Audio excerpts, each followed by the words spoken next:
Alright. Hello. Hello everyone. How are y'all doing? One drunk man, hello. ODN, pork, chew, hey. How's it going? 10 peaches, good day. Avo, it's the cakes, hello. Alucard, bichotazo, ¿cómo estás? Gam, Prof Husky. Got this channel confused with lightning knee boards. You'll stay to check it out anyway. Welcome.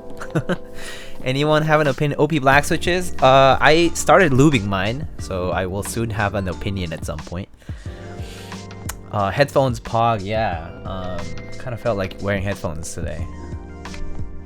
Norba Force? No, this is a Jur A06. This is not a taupe board.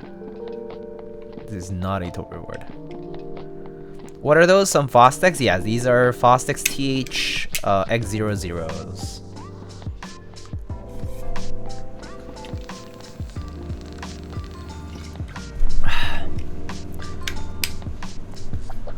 Yeah. So yeah, these are Fostex headphones. So I basically own a pair of closed, a pair of open, and IEMs. Sag, do you want me to use taupe? I guess one of these days I'll swap the taupe. It's whatever kind of comes out randomly. I want a T50 RP. I don't know too much about audio, so I can't really talk too much audio for too long. Anyway, so today, as you can see here, I'll be taking a look at these switch dampeners. These are the ones that we had during the subathon, but I didn't get a chance to review. We will be just testing it out. I don't have much of a test bench per se, because I don't have a lot of hot swap boards, is what I realized. I have two boards that have, well, two different types of boards that do have hot swap in my collection. Wait, oh, three maybe. I think the thermal is hot swap too, actually. Oh, okay, so I have three boards that have hot swap. So we can try putting it in my KMAC Happy, on my thermal, or a Kara. But a Kara is like, all three of them, not everybody owns them. They're all 60% HHKBs for some reason. Weird coincidence, but anyway, we have those three options to use them on. This is like switch film or a different purpose? Yes. So this is like a switch film. So this pretty much acts just like the switch film. It goes between the top and the bottom housing, and this one goes below the bottom housing. So it actually goes between the bottom housing and the plate. So you could imagine that basically it's like a gasket sandwich where you have lower dampener, bottom housing, middle dampener, and then top housing on top like this. So you can imagine there's a bottom housing here, or yeah, there's a bottom housing here up to this point, and then there's a top housing up to this point. So it's kind of like a, yeah, it's kind of like a gasket sandwich on the portion of the bottom housing that sits on the plate. Kind of interesting. I actually don't really know what to think of them because I haven't tried these. But yeah, we can compare these a little bit. Yo, Diego, I'm eating some flautas. Oh, that sounds dank. That sounds really good. I have to say, I didn't eat too much for dinner today. So might get hungry soon enough. Do you get a Bauer? I did not get a Bauer myself, no. I know friends who got a Bauer. Bauer 2. But yeah, I did not get a Bauer myself. This chat is stank. Hey, Lux Cables, how are you? Anyway. So, yeah, maybe I could go get the thermal, actually. I think I have it over here. So actually, I do have the thermal here, so we could compare those actually with this. Already has keycaps, and this one currently has MX Blacks, lightly lubed with 3204 and TX films, so we can certainly compare TX films and these. I also have Desky's films, I think. Yeah, here I have some Desky's films we can try. So we can try those as well. But yeah. Are the switch pads PE Poron or EVA? That's a good question. I actually don't know what the material is. It's definitely not Poron. It doesn't feel like, or no, sorry, it doesn't feel like EVA foam. It certainly does not. It's more like a rubber. So I would say this is not EVA foam. Maybe Poron. I'm not sure. Actually, well, I don't even know if it's like a foam. It's more like rubber. It's more like actually a rubber. And not foam. This is not foam. This is rubber. Yeah. Anyway.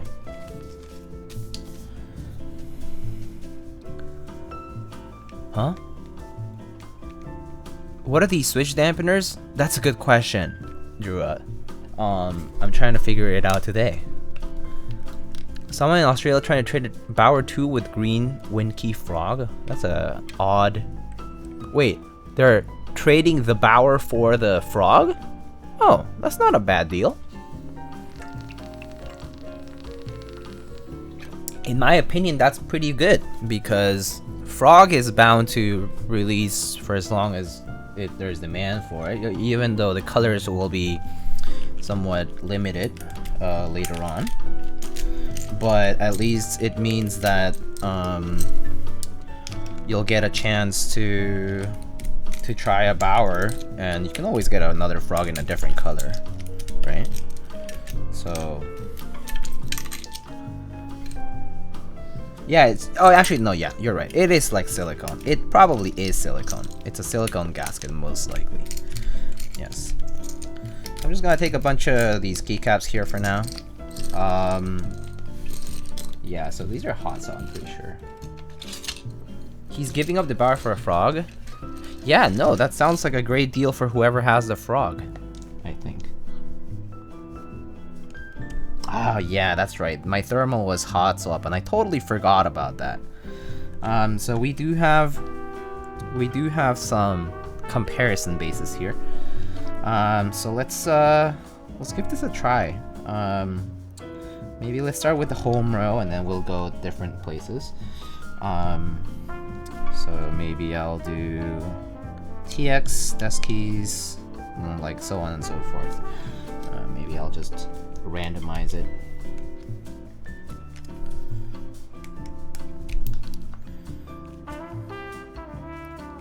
Yeah.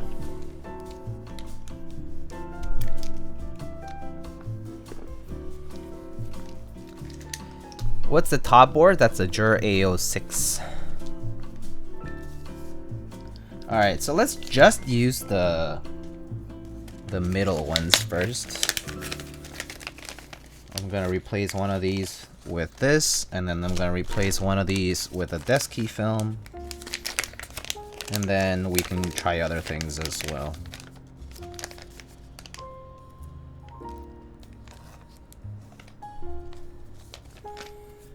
Alright, where's my switch opener? Been a while since I've been in chat? True, it definitely has been a while. Alright, let's get rid of this TX film for now. Put the Desky film in.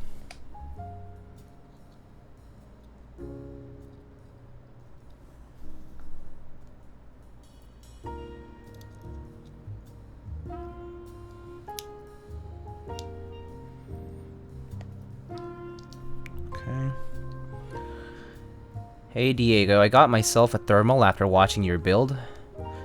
Your vid seals the deal for me to go for it, but Rama fulfillment time, I guess. Sitting like a good boy until next year. Oh, you got the thermal from the second round? That's pretty cool. Alright, so I can show you up close what I'm doing. So here I have my switch gasket. It looks like it's symmetrical, so it doesn't look like it'll matter which orientation I put it in, which is kind of nice. It does not impede, it does not interfere with the LED section at all, so that's good. And it's symmetrical, so it doesn't matter which way you put it on, which is also nice. So that's kind of nice. It's orientation agnostic. And it also is exactly the shape of the switch bottom, which is pretty nice.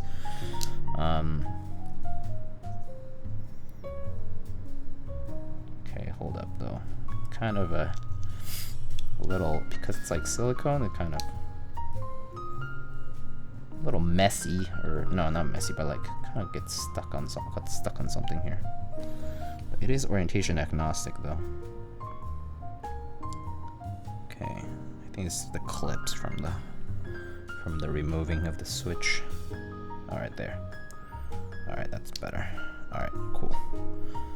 All right, that's on now. Switch closed. Yeah, switch closed. Okay. So that's what the switch film or switch dampener looks like. Sean, what's up? I always wonder if the sides matter for the switch film. I don't think the up or down matters much, but like on a TX film, there is like the LED slot versus the top part, so that will matter.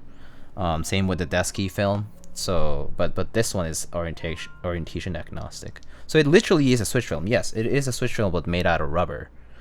What's so different about this? It's that they're going to be making these in different hardnesses. So there's gonna be different ratings, like Shore measurements for this. So like this one is 60A Shore, but there's going to be like 50 or 30 or whatever. So you can actually like you can change how hard this is gonna be. So the compression is gonna change based on that too.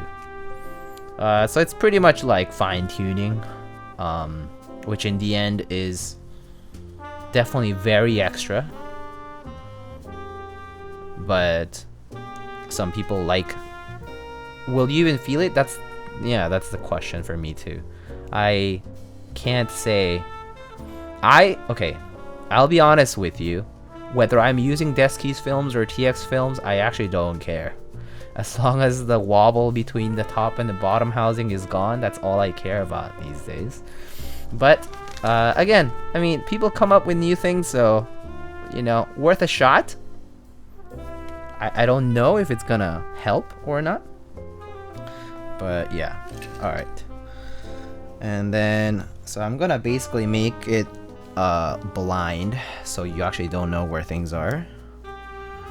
I'm also going to remove a switch film here completely. So there's going to be at least one switch with no film at all. So it's going to be up to you to tell me which one it is. It's like min-maxing in keyboards? Yeah, pretty much. It's like the numbers game in keyboards, yes. So it's kind of odd if you think about it, yeah. Young homie, how are you? Hello. Alright, so let's see.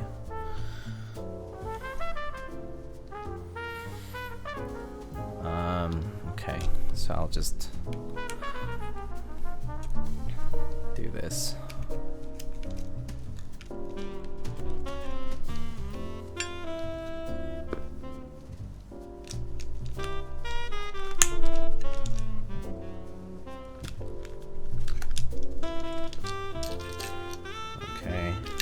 I'll just cover it with keycaps.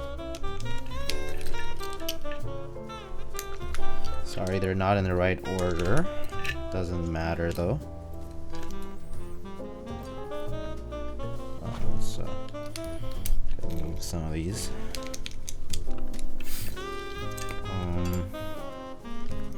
Yeah, I don't want the scoops to get in the way, so should have used bars instead.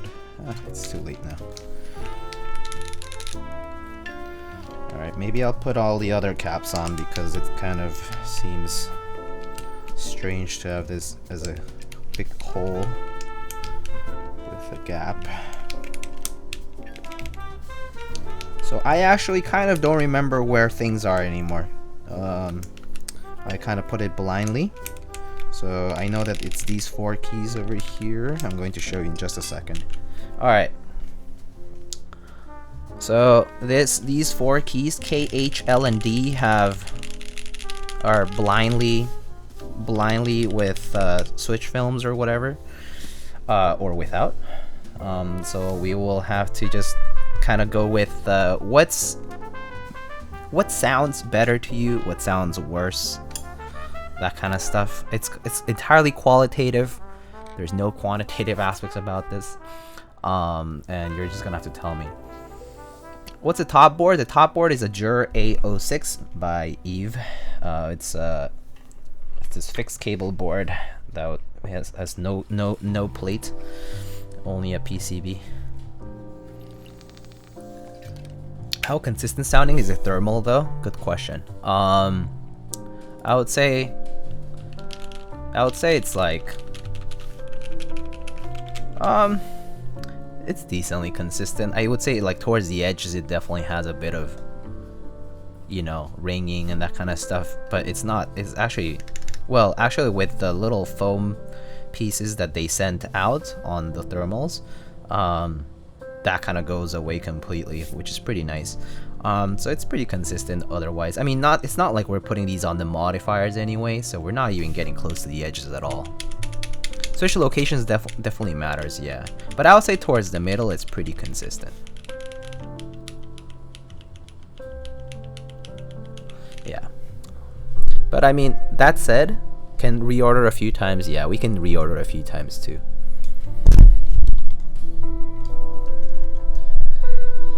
Alright.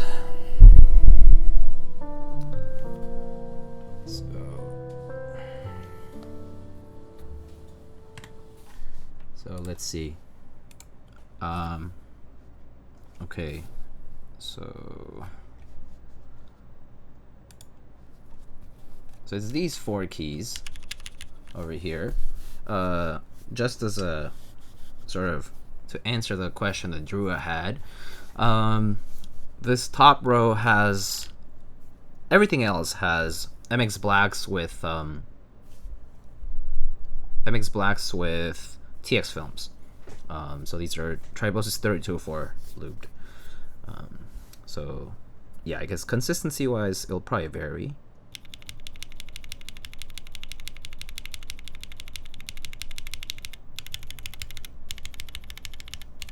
It definitely changes with location. The edge keys are even more pronounced.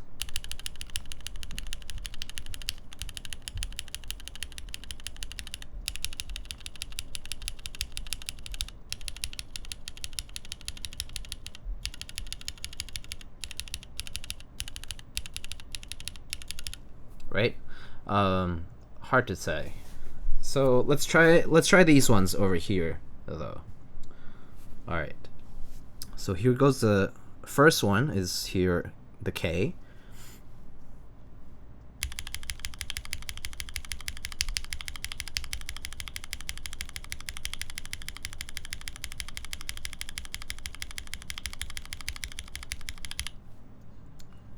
Number 2.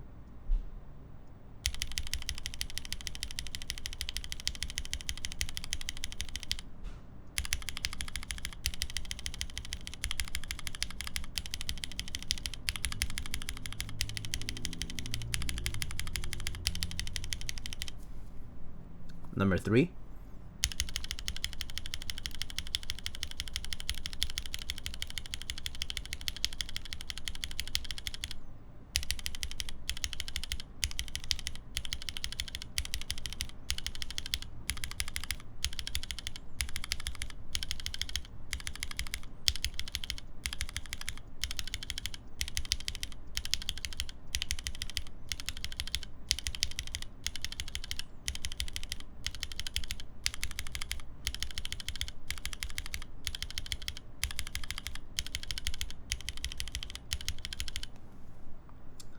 Okay.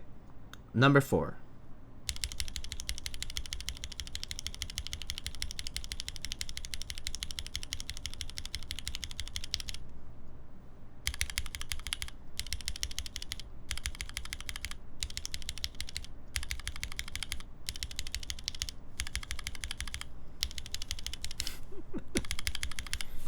I'll raise the gain on my mic if you want, so you can hear it even more.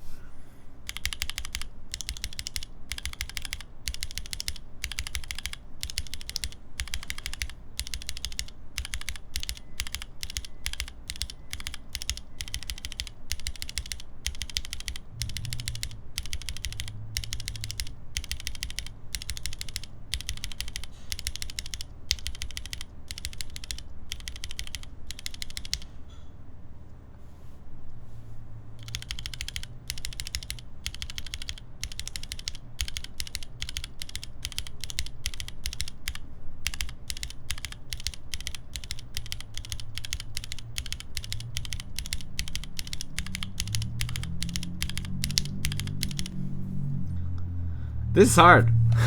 This is hard, right? I don't know. I actually don't know. I don't even know. I actually don't even know what to expect anymore. I feel like the differences are so small.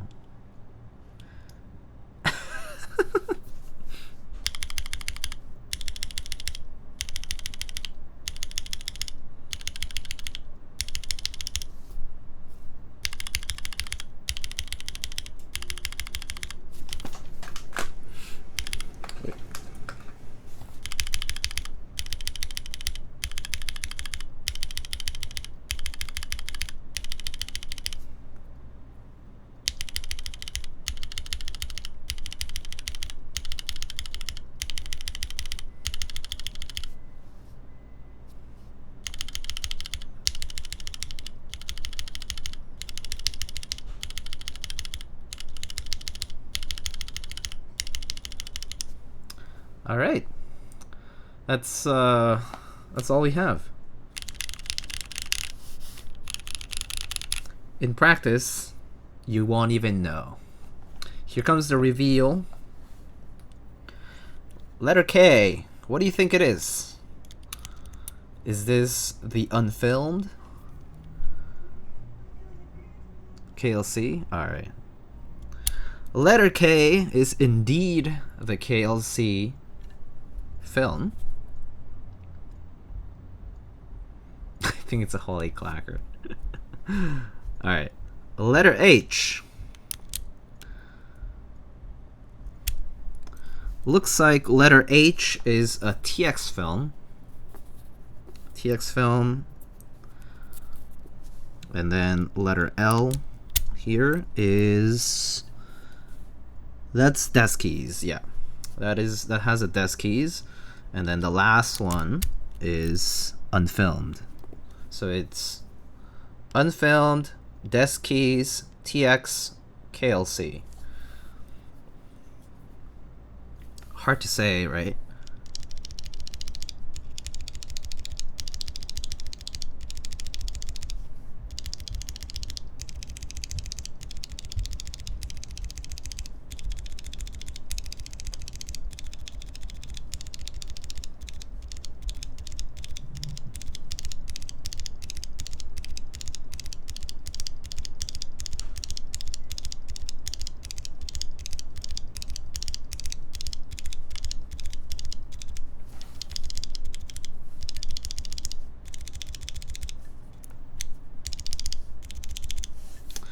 Anyway, realistically, who cares? Is probably right.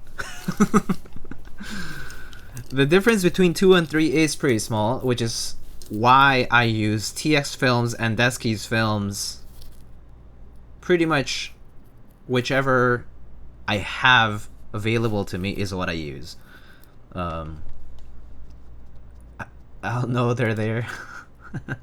True. Okay. So I guess what we can do now is just quickly compare what it would be like if we put the bottom gasket, right? So if the bottom gasket's supposed to basically be, so it looks like this. It's this pink gasket. And basically it goes between the bottom housing, so it basically is like, it's like a little tutu or dress or something. I don't know, it basically just goes around this bottom housing area here, so it fits it like that. And then and then you just put your switch in, and there you have your little gasket sandwich.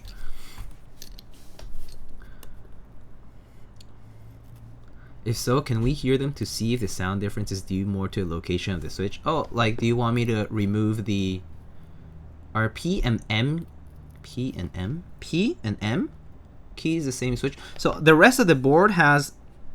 So, except for these four right now, everything else right now has TX films. Do you film vintage blacks? Yes.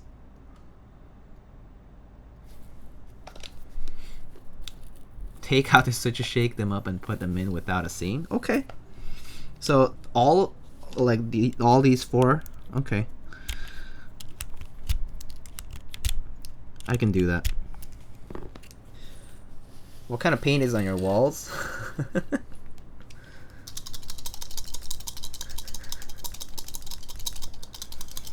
I'm breathing a lot of oxygen and nitrogen. Let JD shuffle them. Okay.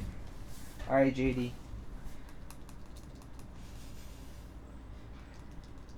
Okay, they're shuffled. And I'm not gonna look. I'm just gonna grab the switch. And I'm just gonna try to get it into the switch place here. I don't think you can see it, right? Yeah, I don't think you can see it. So I'll just move it a little bit. Bent pin? Yeah, probably probable that I could hit a bent pin at one point. But so far it seems okay. Wait, is it a bent pin though? No, it's not bent. Okay.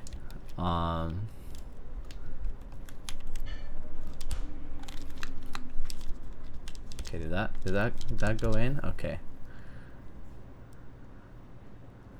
Is this bent or not? I'm not sure.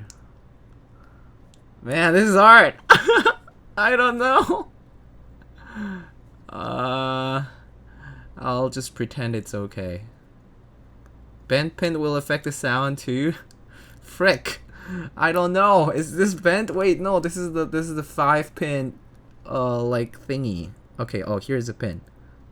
Okay. This pin is straight, but this pin. Okay, this pin is a little bent. Okay, I'm gonna just straighten that one out.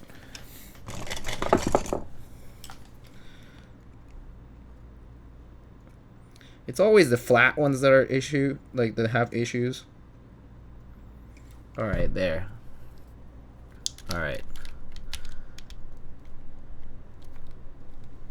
Alright, that went in nicely. And then this last switch has straight pins, which is good. And then I'm just gonna put it in. Alright, and then I'm just gonna put caps randomly again. Or maybe I'll put them in the... it's okay, I'll put them in alphabetical order, I guess. Okay. Now, wait, did this one go in at all? I have a feeling this one... Oh, no, it didn't. Okay. Okay. Oh my god. Why is the camera like this? Oh, because we are trying to not show what I'm doing. The idea is that it's blind. Okay. It's supposed to be a blind test. Alright. Here we have our switch. These are maybe switched up. Maybe they're not switched. We don't know. So I actually don't know where the position of things are. Oh, actually. Actually. Ignore it. So now you can hear what this sounds like. You can definitely tell where things are. It's okay though. Alright, here's the first one.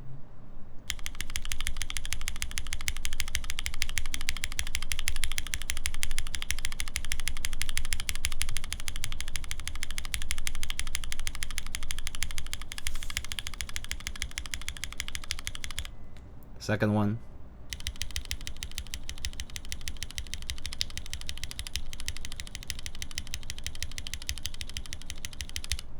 Third one.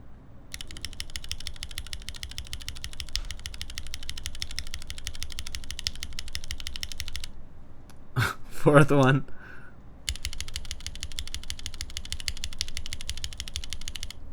Okay.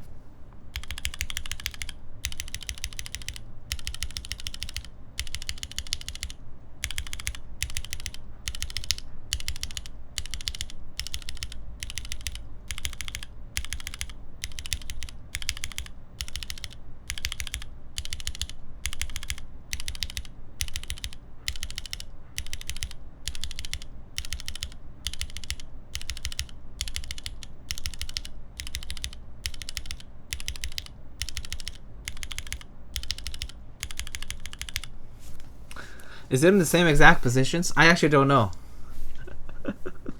I don't know.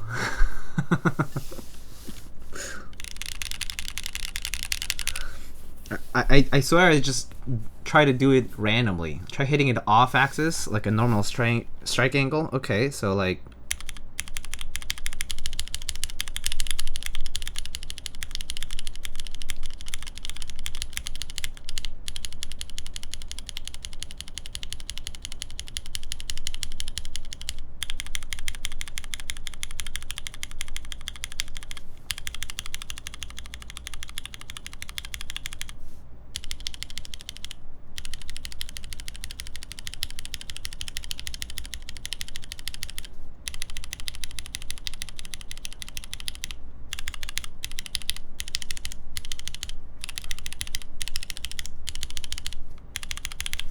Alright, well, we know what the first one is. We know what the first one is. If you don't guess the first one right, you clearly were not paying attention. Because yes, you can totally tell what the first one is. Please research the standardized volume and surface area for typing test demonstration studio. This is wildly inaccurate. Oh my god.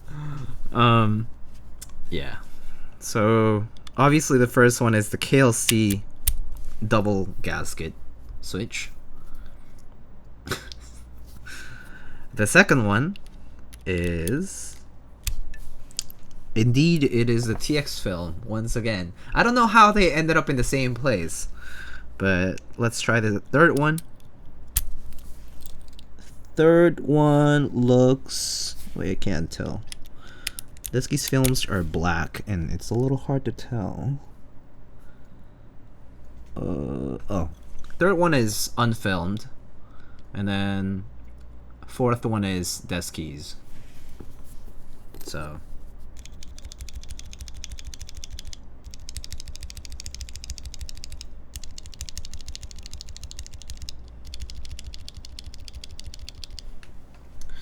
And like if I had to compare the wobble or something, I could grab a pair of tweezers and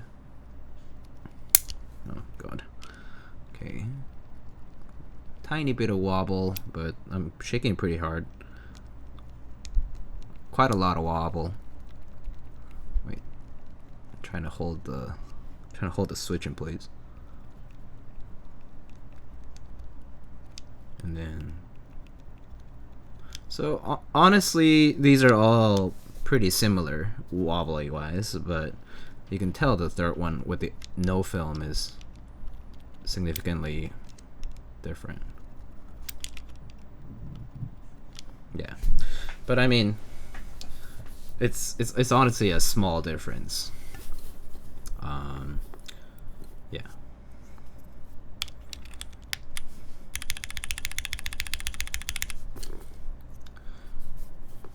Why does the thermal sound like you're tapping on alu caps and alu switches on alu board? I don't know.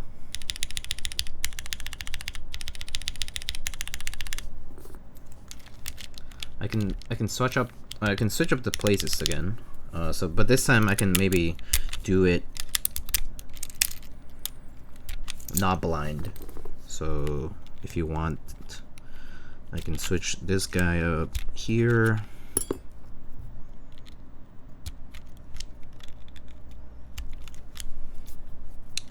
And then I can switch this guy up here.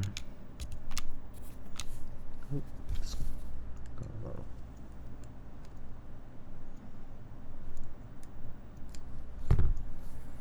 Bent.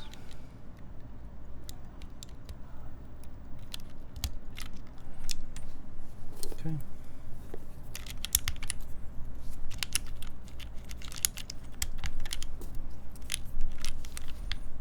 And now we know that this one's the unfilmed one. Then this is desk keys.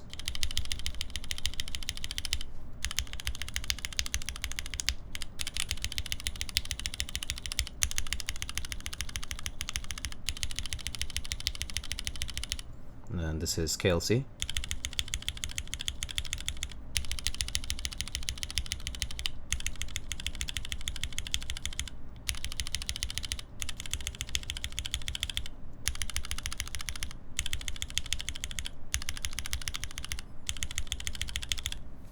And then this one's TX.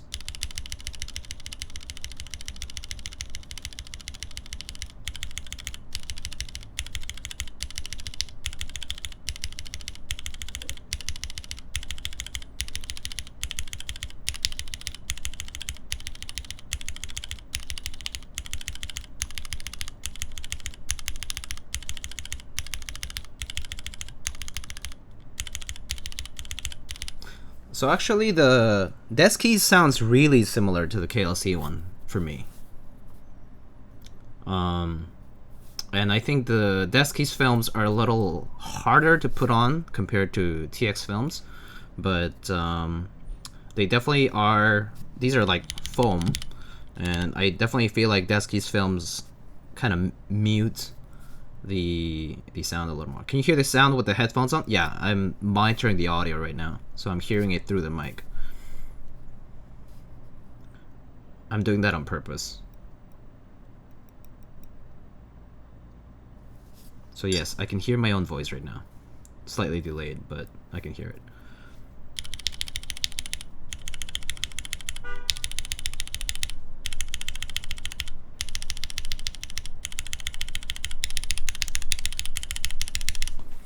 Anyway, it's rather difficult to test this anyway, but we can try it somewhere else too. So yes, I can bring a Kara and try that over there. Can you hear me right behind you? Alright. So this is a Kara over here. That would be JD speaking if it were true. So here is my Kara. This is my Kara in milk. Goodness. I built it up with reds, and we can remove these.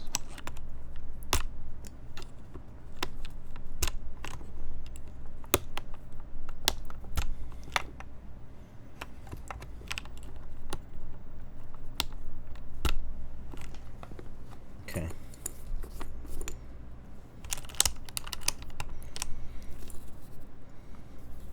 I'll just I guess I'll just, okay. So I'll just put them in randomly, I guess, or just in the same order actually. So I think this is unfilmed. This is TX. This is desk keys. And this is KLC with both. And then this has DCS caps, all R3.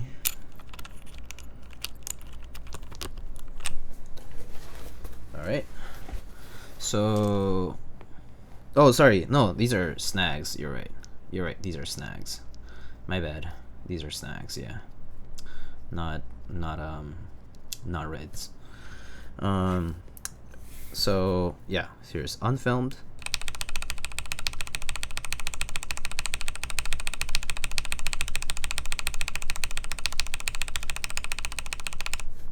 TX.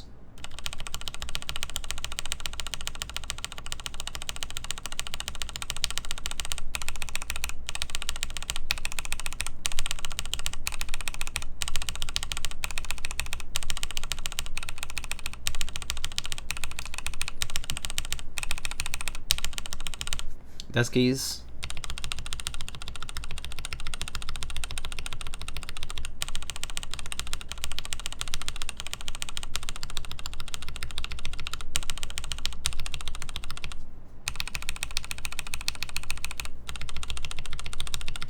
So the desk keys one sounds like significantly deeper on this one.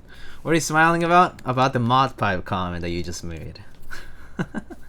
And here's KLC.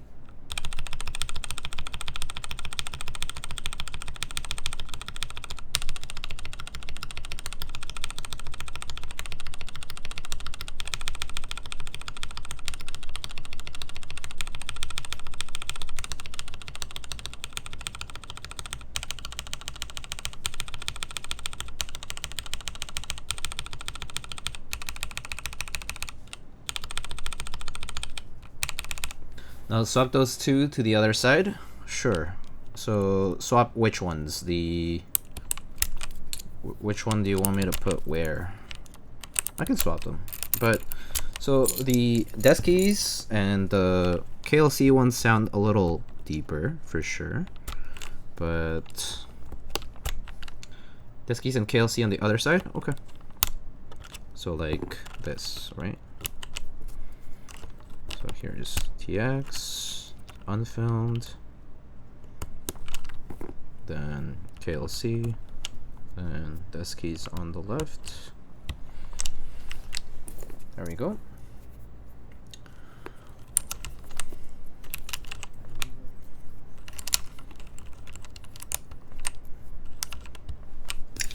All right, so here is desk keys.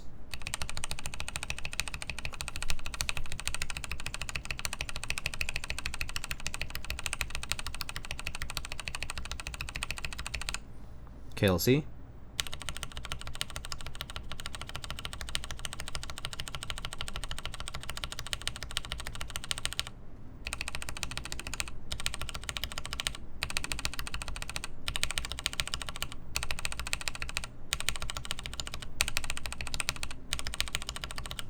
Unfilmed.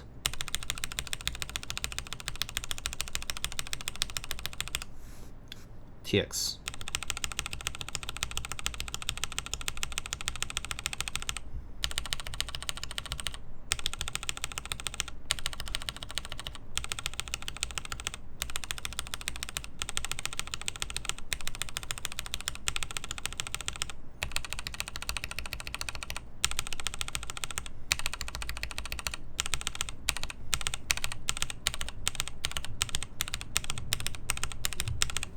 So, yeah, I'll be honest, desk keys and KLC sound very similar, and TX, okay, so unfilmed definitely sounds like kind of rattly, kind of like, you know, like janky, like you can tell it's like louder and higher pitch.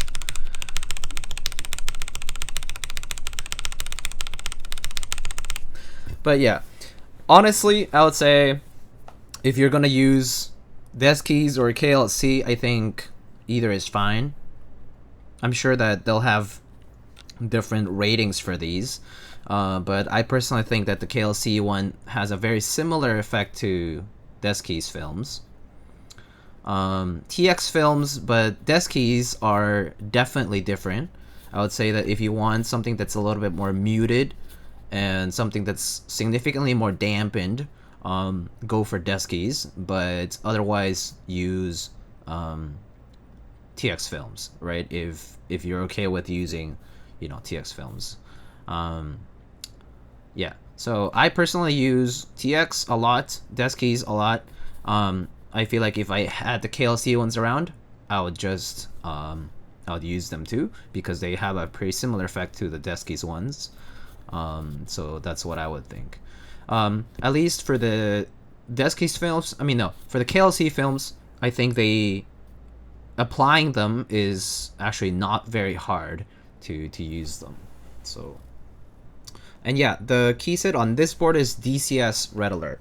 If you had to choose one film, which one would you pick? I mean, I think I would pick based on availability. But like, if I wanted to mute the switch a little more, I would choose one of these two. But if I just wanted to use any switch film, I think TX Films is totally okay. What's the KLC film thickness? Ooh, I'm not sure if I can measure that well because they do compress.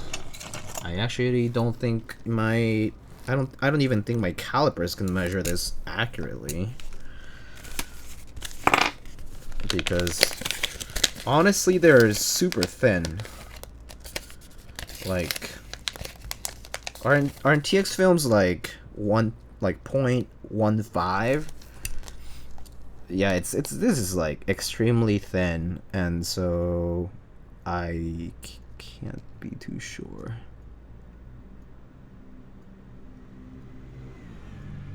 Like, I feel like these are 0.3 millimeters because it's barely grabbing onto it. But, you know, you need to measure it several times. But I think 0.3 millimeter might be the right amount. So, which is pretty much the same as Desky's films. Desky's films are 0.3 as well. So it's somewhere between 0.25 and 0.3, I would say. The thickness for these gaskets. Squeeze it harder? No. But if you squeeze them too hard on this, they'll compress the film. So just enough to grab onto the film is about 0.25, 0.3. So of course, if I press it, I can get basically 0, but that's not the right measurement. But yeah, so these are pretty much, you can think of these as silicone made Desky's films, so to speak, which will come in different hardness ratings, which is nice. If you want to further mute the switch, I think these lower films can be useful. But personally, I think these lower films don't make as big of an effect. I feel like it might depend on whether your switch is properly placed onto the plate. Like, actually, like, if I had to compare this, let's see. So here it is with the lower gasket.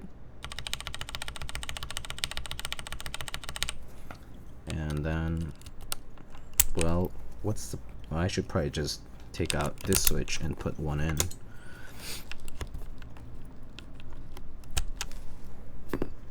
Yeah. Okay. So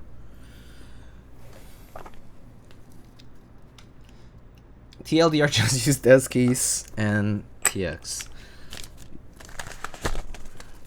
Use whatever is available to you is probably the right recommendation, at least from my own perspective. But these are definitely not a bad option if this is what's available to you, and if they sell them for cheap, or at least with various options that you might want to try. Okay.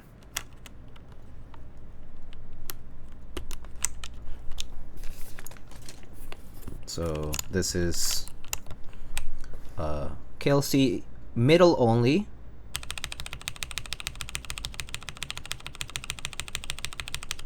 And with bottom, so middle and lower.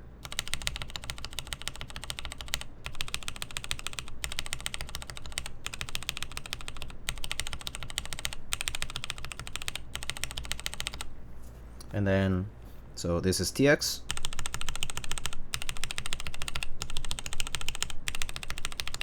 And this is Desky's.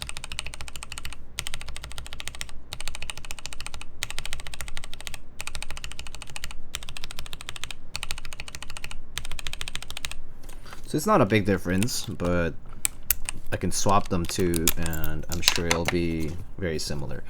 And what does KLC stand for? is KLC. I think stands for Customs Lovers Club or something like that.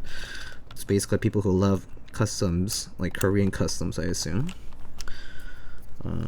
But people also say it's like Kevin Lim's club, which is the person who owns KLC.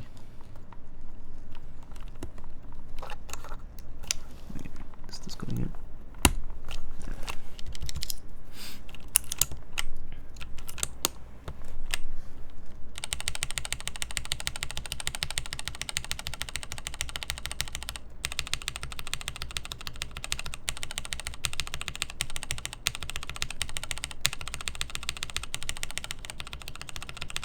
So the lower gasket definitely adds a little bit of dampening there. I can at least tell from the sound that's being monitored through the mic.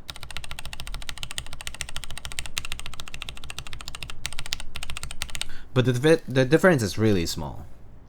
I would say it's like it's extra work that you could do, but it could be pretty trivial. So it's there as an option. I do think it is the point at which, yes, you're kind of cork sniffing for sure. So I think the expectation is that I think the right thing to think about these is that they're going to be similar to Desky's films, so something foam or rubbery, and they do help dampening the downstroke of the switches compared to, let's say, TX films or no films at all. But I don't know what the price for these is going to be. Also, I think I missed the question earlier. Someone who asked about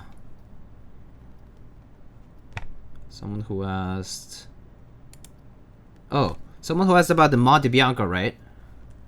The Monte Bianco was really nice, to be honest. I really liked it personally. I really like the color in particular. I think the color was like the biggest thing for me. I really like that gray silver combo, and the design was pretty unique in the sense that like it reminded me a lot of like a more more eccentric kind of design with like more like curves and like sort of like just not like your good like standard rectangle or wedge kind of case. So I thought that was pretty nice. I personally thought the keyboard sounded also really good. And the fact that you could actually change the gaskets is pretty helpful, because if you don't like it one way, then you can definitely try experimenting a little bit more. So yeah, I think the modular aspect of that is pretty neat.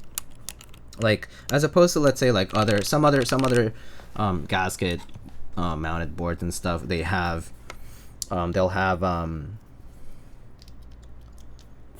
they'll be adhesive gaskets, and so to remove them and whatnot, it's kind of a pain in the butt.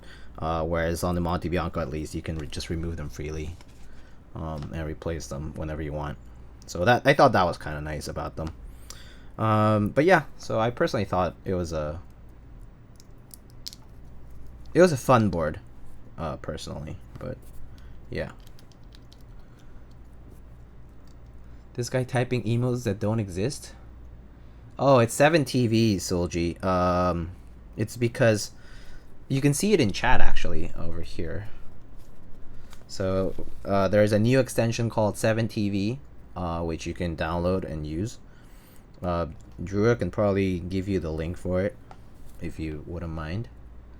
Hey Diego, someone asked how to make spacebars less plasticky. What are your recs? Honestly, wait, less plasticky? So like, does that mean your spacebar is hitting the case or something?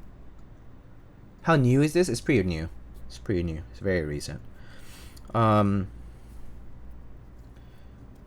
Less plasticky. I kind of need an explanation for what do you mean by plasticky. But if you mean like if the keycap is like striking the case and therefore sounds like it's like the sound of the keycap, I would say like it probably is because your keycap is not mounted kind of evenly. I think it happens a lot with longer keycaps like shifts or modifiers in general. Like you can end up with slightly like the keycap being mounted more on one side than the other. So one thing, making sure that your keycap's properly mounted on the stabilizer and that your stabilizer is properly mounted on the PCB is important. Druas, I know you came here to watch me, to see me, right? Bueno, thank you so much for the 8 months. Alright, let's get the music back on because, yeah.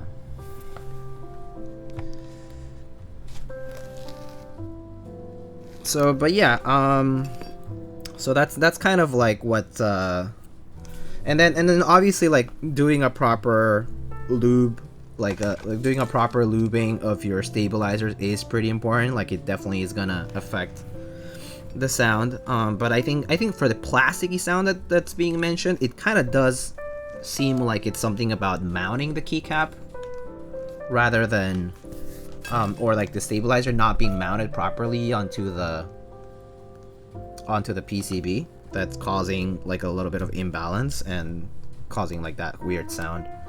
Yeah. But yeah, yeah, so like in conclusion though, like as for the films, which I'm not gonna fully do, like for a whole batch of switches yet or anything like that, is that yeah, it's kind of similar to a Deskey's film, the middle gasket at least, and the lower gasket kind of adds a little bit more dampening, but it's very minimal, I would say. And TX films still do their job fine, but they do sound slightly more high pitched, but it's really not a huge difference. It really depends on whether you are sensitive to these things, which I personally am not, but other people, I mean, or at least in regular usage, it's negligible for me, but I know that for other people it's an important thing, and they're very sensitive to like every single little thing, which is fair. I think that's totally fine. In fact, I think the less sensitive you are to these differences, the better, because it means that you don't have to worry about it. You can just stick to what works for you and just never change that. Like for Jua, right? Like, you know, he says I use TX and Deskies and that's about it. So yeah, and you just stick to that, and you know you're happy, and you don't have to worry about any new options that come up because it's somewhat pointless to do so. But yeah, I mean, always try things with a grain of salt and with an open mind. See if it actually is any different. It's kind of important. I mean, especially I guess in my position, I probably should, but I think it applies for everybody that you should just be mindful that, you know, like some things you will be able to tell the difference and some things you just won't. Like some things are going to be relatively hard to differentiate for you, and I think that's okay. Yeah. If you can't parse the differences, we can hear it'd be easier on the wallet. Oh, it is 100% easier on the wallet if you can't hear the differences. It's actually so much money saved for sure, like 100%. Like, yeah. Why would it matter? Like if you're, it's like keycap sets too. It's like if you don't care about the difference between ABS and PBT, just stick to what works for you and just stick with that, you know. Or like if you don't care about all these different colorways and stuff, yeah, just stick to white on black and beige, you know. Stick to white on black, beige, and Doge, the holy trifecta of classic sets, which is fantastic. And some people just can live off of that, and that's okay. And some people love having their options. Someone like me, I do like having my options, but at the same time, it's expensive. Yeah.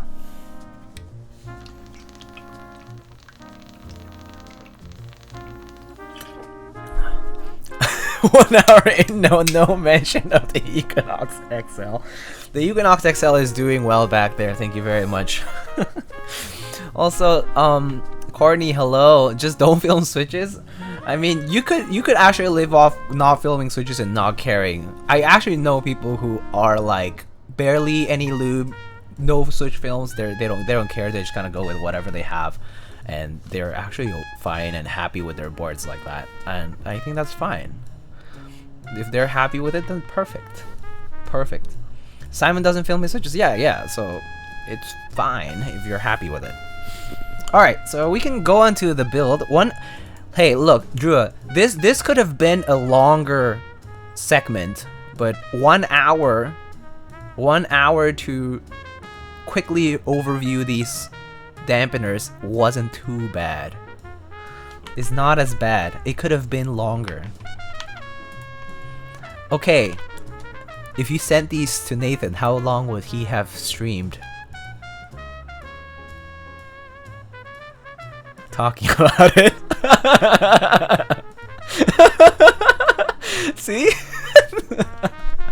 How long? How long do you think? Can you guess? How long? I'm gonna do a poll. How long would Nathan have taken reviewing these Switch films? These films. 1 hour. No. I'll be lenient and say 30 minutes, 1 hour, 2 hours, 3 or more.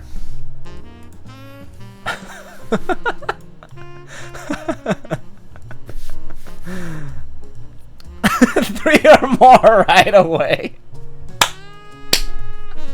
Y'all are savage. Oh my goodness. Okay, anyway. I have a build today. So I do have a build that might be interesting to some of you. This is actually I'm gonna copy over the build command. So give me like a couple of minutes, or give me a minute.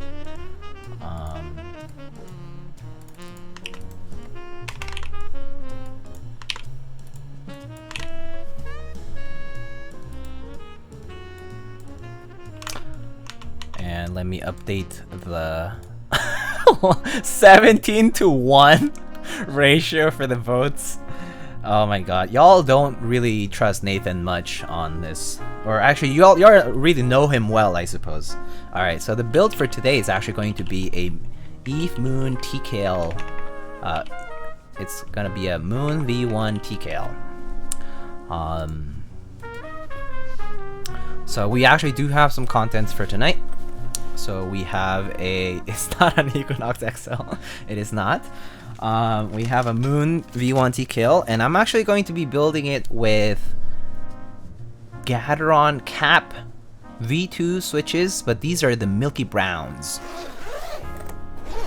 So these are actually kind of different. So you guys remember I built a Matrix 8X V2.0 with these cap switches that were milky yellow, right? And they're stock. So I'm going to do this with browns today. Are GAT cap any good? Yeah, so that was the surprise we had last time. The vote's done. 3 or more. Okay, so Nathan would take 3 or more hours to review these films. So see, 1 hour is not so bad. Okay. So here is the board here. This just has a little piece of kind of foam or whatever that was here at the bottom. Here's the PCB and the plate. But before I show you the actual board, I can show you the switches. I'm gonna become a Diego Frog now since Chubby's doesn't stream anymore. Yeah, Chubby's officially retired to his actual life, and he's living the moment and whatnot, I suppose. Unlike me, I still haven't moved on from keyboards. Imagine that. What a nerd. It's 5 years and still haven't been through my keyboard phase. What a loser. Alright. Tubes quit? No, not really. He just doesn't stream often anymore. At this point anyway. I've seen him a few times this year. Alright, so here's our Gateron cap switches. Look at the lube. Its stock is basically lubed with 105. The stock switch is basically lubed. Look at that oil over there. You guys see that? Some oil on the leg, but not too much actually. It's not too bad. The ductility is not completely dead. And yeah, so the layering on the oil is actually not too bad. It's not too bad. Have you tried TTC Wild? I have not actually. The back is not lubed. The back is stock. Like you can see, it's completely bare. But the sides are actually pretty lubed. Still more than I'd use. I would say this is definitely quite a lot of lube. But it's kind of interesting to see these. The Gateron Cap Milky Yellows were kind of similar. And this also has a long spring, or relatively long. It's a little longer than the usual length of the springs, I feel. Gateron Cap springs are also a bit wider diameter. So you cannot use Gateron, like regular TX springs, let's say, in these switches. They won't fit. So yeah, will you be modding these switches in any way tonight? No, the idea for today is to actually use these completely stock so that we can see how they do. That's the whole point of this build. So in a way, we're also reviewing these switches because I've been curious to use them stock after I had tried the Milky Yellows stock, and they sounded really good, and they feel really good. So we're gonna try these without any mods. They good without films? I think they're good without films because I don't really think there is too much like. Let's see if I can like. I don't think there's really much of a like wobble per se. Like it's hard to show this, I guess, but yeah, I don't think there's much wobble here. Maybe I need to grab it from here, but like I don't really think there's much wobble for the housing, like top and bottom housing. So oh god, so I don't think these need films. What do you think of the Monte Bianco? Oh yeah, I shared my thoughts earlier. I almost never film. Yeah, me too. I never film Gateron switches. I like extremely rarely film Gateron switches. I think the only time I film Gateron switches is when they've been opened several times and they like definitely feel like the housing has lost a bit of that grip on the bottom housing, the top housing on the bottom housing rather.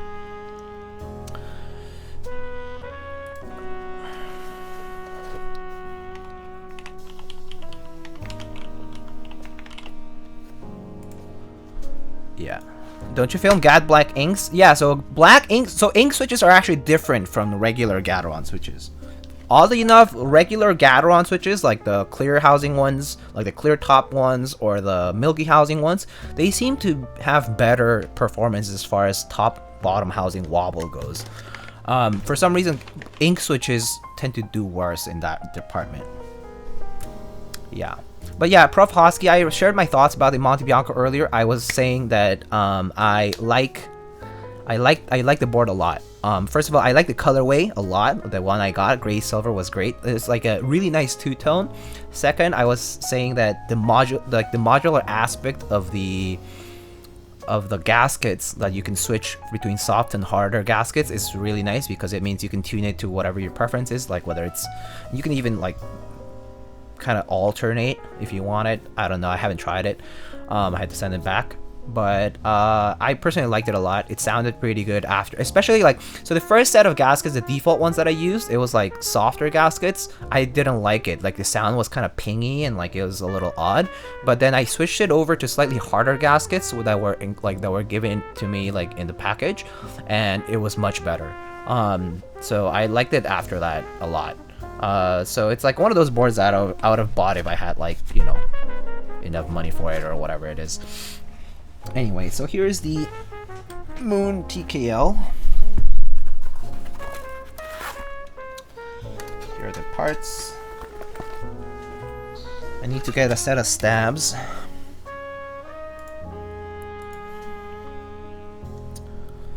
Don't you film Gat Blankets? Oh yeah. Gateron fix their molds? I think so.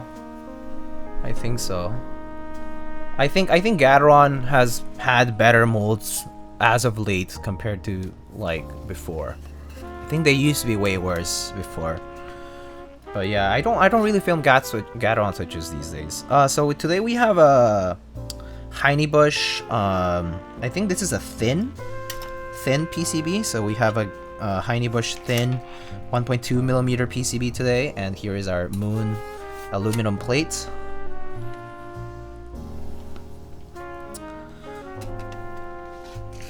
So we have our plate screws here.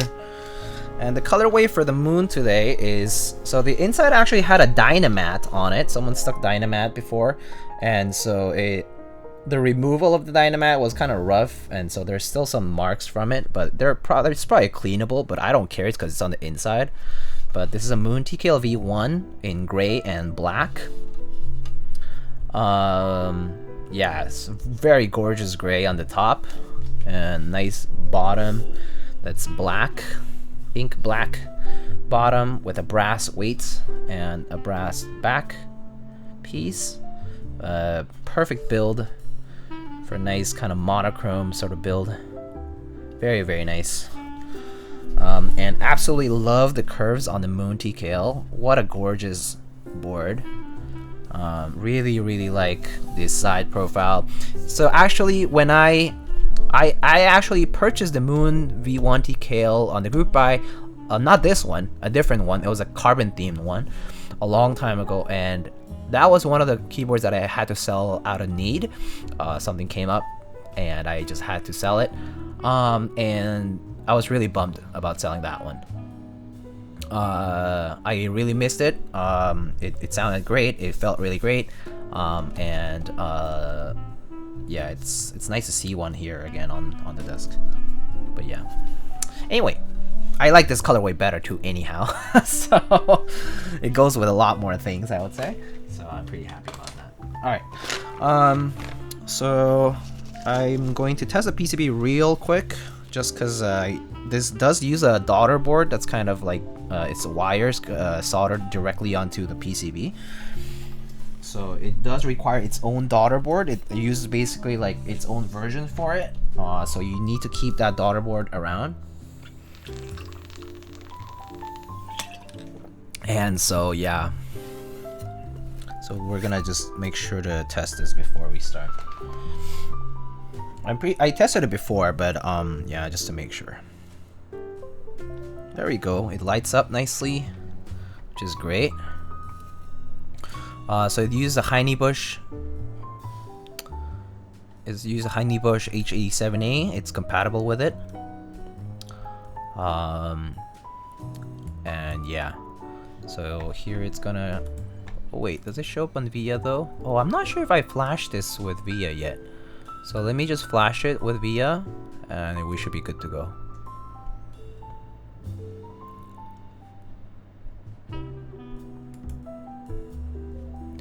Flash me.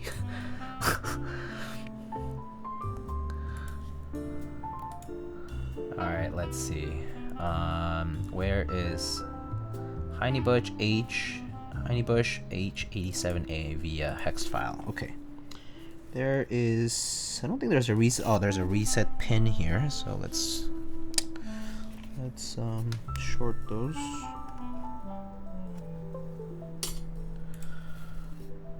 Alright.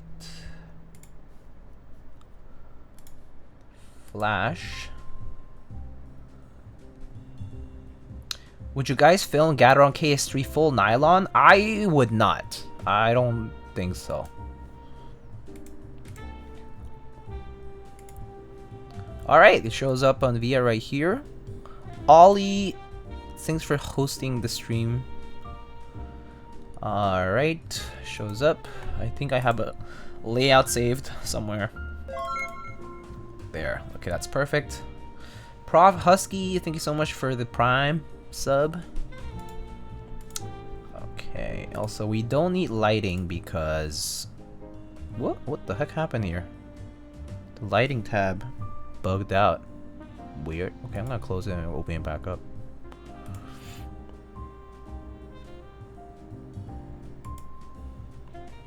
Sometimes VIA acts up and I don't know why. Oh, weird. The lighting tab is not working on this. Why? What? Why is the lighting tab not working on VIA right now? Do you guys know? Maybe my hex file is outdated? Maybe I'll download a fresh hex file from the website. Maybe there's a new version or something. Honeybush H87A. Okay, let's save that and try again. Weird. Been having some PCB issues lately, huh? Not issues, but troubleshooting. Just flash with QMK? True, I could just do that too, actually. I could just do that too.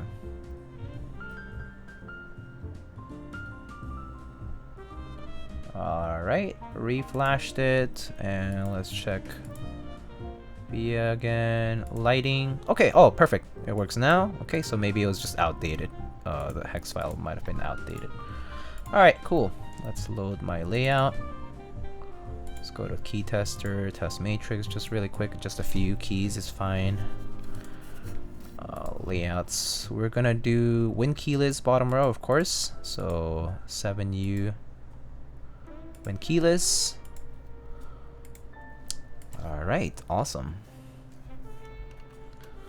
Alright, I'm just gonna test a few keys here. I'm pretty sure this PCB works because I've used it before. It's actually desoldered from another build. And so I'm just gonna test a few random keys. I'm sure it should all work without an issue. So just as long as some of these work, I think it's okay.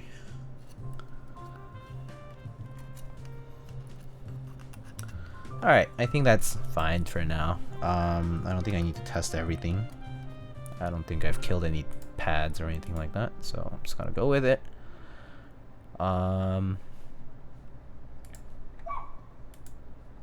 Prof Husky, thank you so much for gifting a sub to J Sabs. Once again, I shout into the void. What beige set is that? Oh, I'm sorry. This set is OG Cherry Die Subs. These are Yugoslavian OG Cherry Die Subs. So that would be 3000 SAY. Psi. Is probably what you would be looking for. But won't be too easy to find. But they're out there. They're out there. Alright. I don't know if I actually have to desolder the port on this, or do I have to tear it out? We'll see what the fitment is like. Actually, I should just test it now. I actually am not sure. Do I need to tear out the USB port? It has the clippy section where I could actually tear it out, but I don't know yet, so let's test it.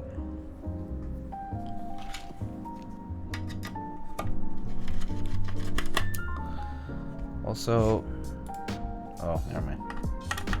Thought for a second chat was not showing up. Last time I had issues like that was a firmware update for the Praxis PCB. Yeah, it makes sense. I'll just join Diego's private seminar on how to buy OG Dicers for cheap. Yeah, I'll give you a piece of advice for that. Get a time machine. Go back to like 2012. Get some clacks while you're at it. And make sure to buy all the cherry stuff before the Koreans buy it.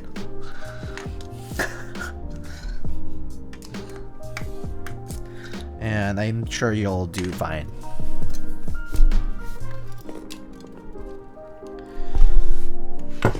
Ugh, damn it. Tilt it over. There you go. This board is huge. Alright, there it is. Top piece. The multiple OTD group buys, yeah, that too. Make sure you join the multiple OTD group buys. There are a few enthusiasts back then who would participate, so yeah, make sure you get in on that action.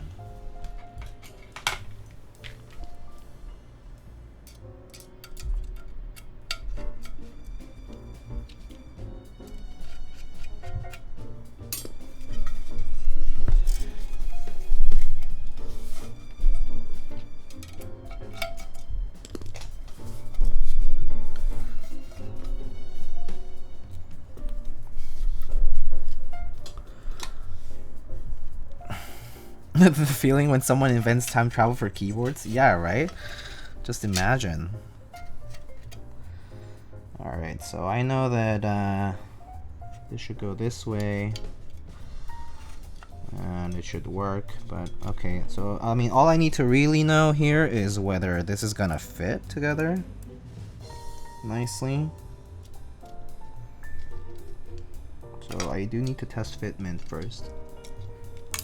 Oh, come on.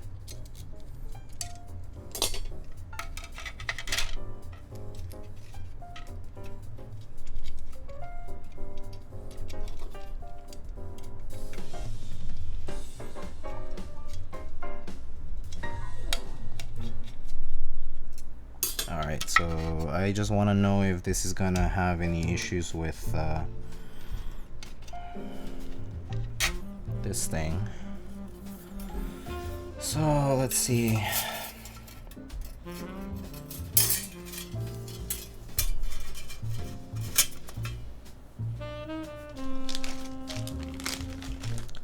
Do you get another one? Yeah. Ended up regretting not getting. No, I picked this up like relatively recently. Missed mine too much. Okay, cool. So, all right, now let's just test a few switches. With the original PCB, no, this one has a Heine H87. The original PCB, I'm not gonna use it. There's no reason why I should use the original PCB when I can always use a Heine H87, you know? Why bother?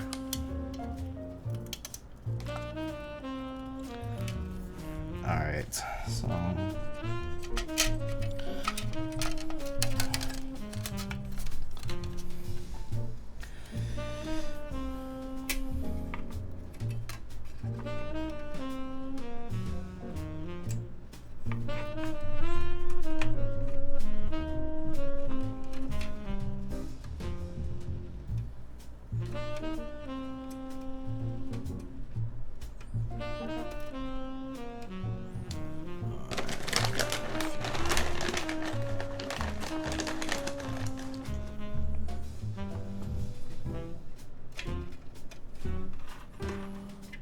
holding up.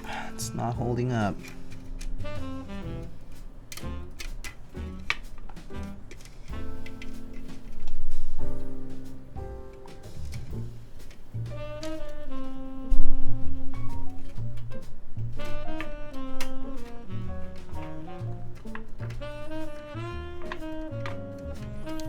Alright.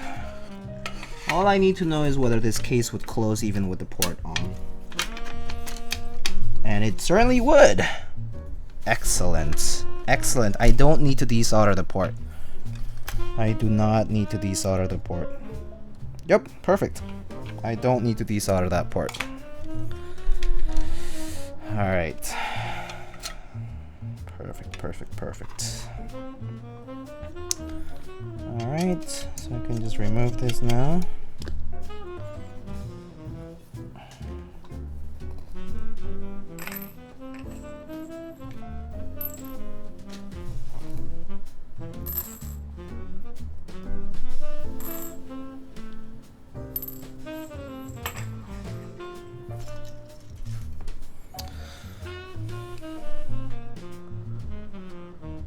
Oh my god, what are you guys even talking about? This whole time travel thing?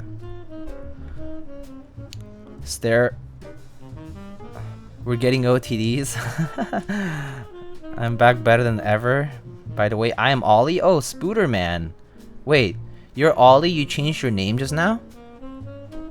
Time travel. Step 1. Step 2, hoard new old stock Alps and rare customs. Step 3. Yeah, true. Profit.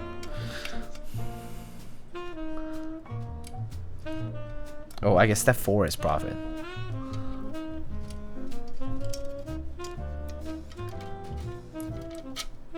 I was gonna say, couldn't quite tell if it was a Heine. Oh yeah, it is a Heine H87 though.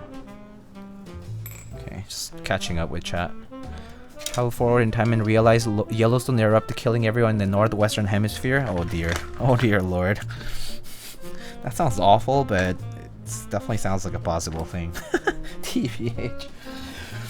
Doomsday will eventually come, I'm sure.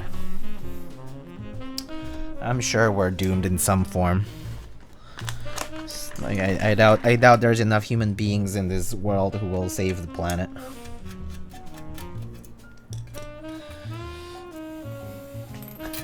You can tell I don't have as much faith in humanity, but it's okay. I'll live my life to the fullest nonetheless.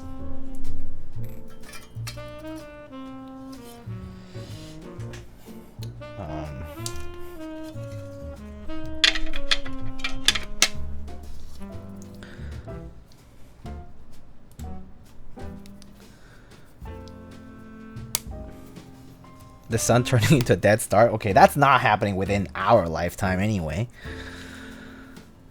The problem is there's too many human beings. Truth. Fullest means more miniature figurines? Perhaps. Perchance that is the case.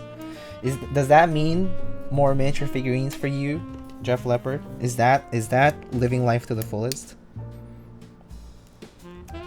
For you? What do you prioritize in life? I ask you.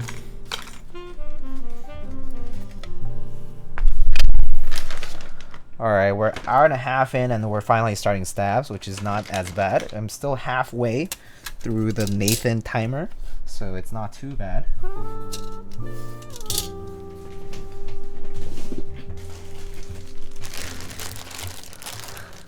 I need help. God, no, this is an addiction. I need help, please.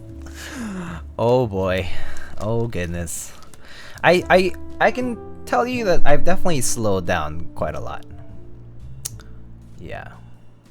Diego, should I buy Blue Alps from Caroling? I don't know who Carolingian is, Soji. So, but if the price is good, why not? Gat Ing V2 more inconsistent than Milky Tops? I think so, yeah. I think Milky Tops have better wobble-wise. I think they're a little better. But TBH, I can't tell you what would be.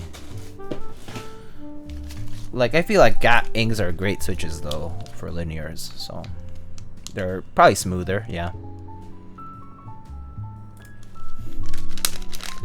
Temptation, hello.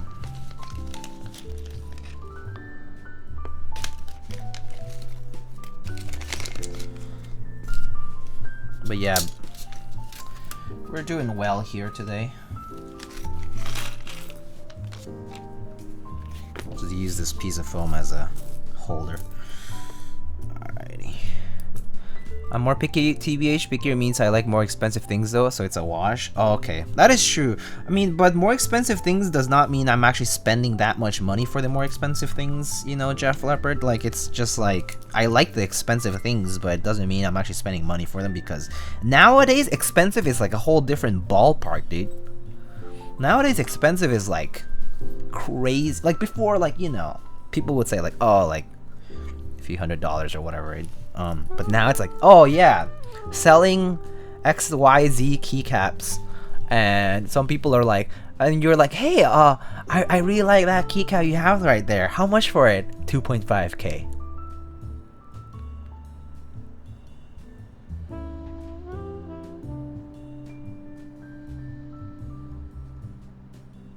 Okay, thanks. Thank you for your time. Have a good one. That's basically the reaction. So it's kind of tough.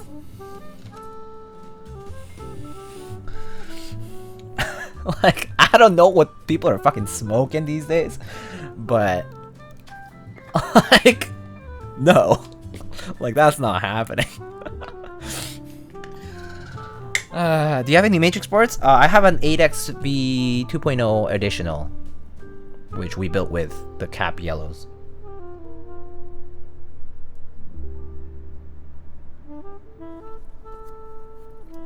Smoking crystal weed? Yeah.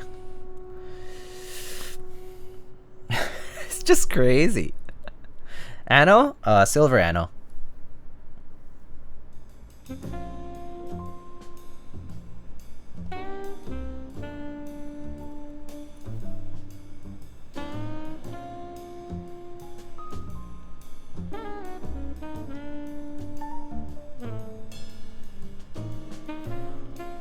What kind of silver though?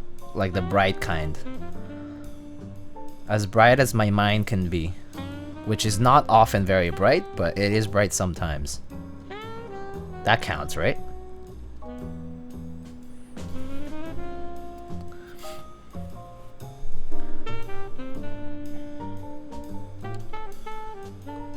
Big Baller Diego? Oh well, I got it from I got that silver when it took a while to get. Waited a long time for that one.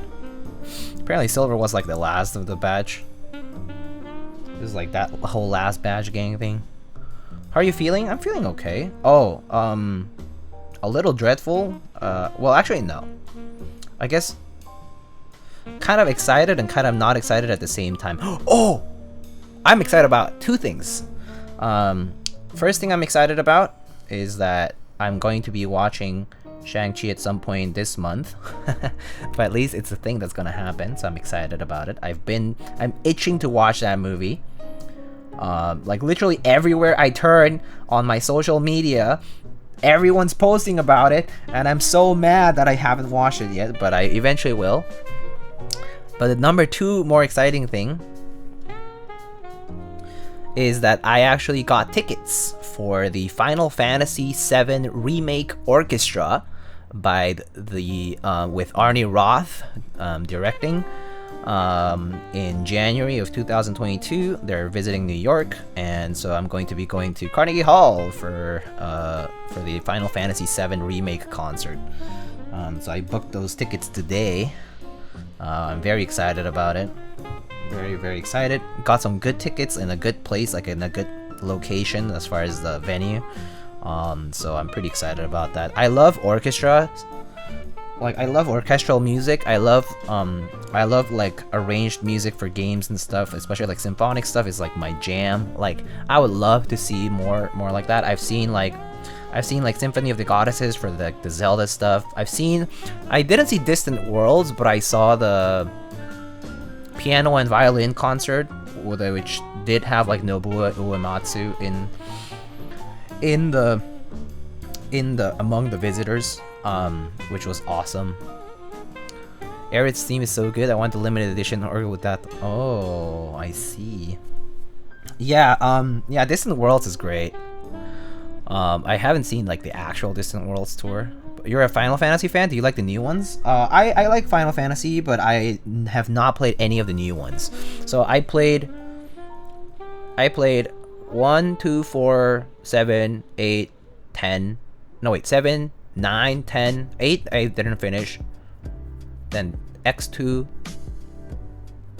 and a teeny bit of 13, but I didn't finish that one either. I didn't finish 4 either. Tried to play 6, but didn't have time, so didn't play that much. And then I played Theatrhythm. I played Dissidia.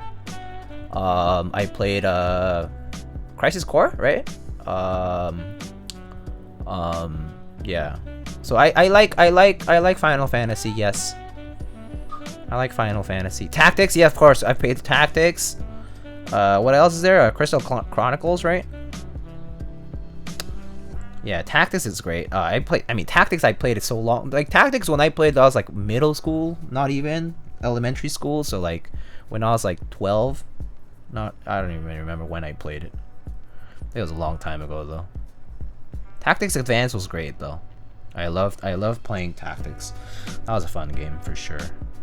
But yeah, big fan of Final Fantasy for sure, especially the music though. Big fan of the music. But yeah, I love seeing symphonic arrangements of game music. I like seeing just world music in general. I actually don't really care that it has to be game music. I just like music in general. I like classical music a lot. I enjoy watching orchestras a lot. I also enjoy like normal or like like other like rock or like pop or like whatever, like other kinds of music as well. But I do appreciate like a large variety of genres. Normie music?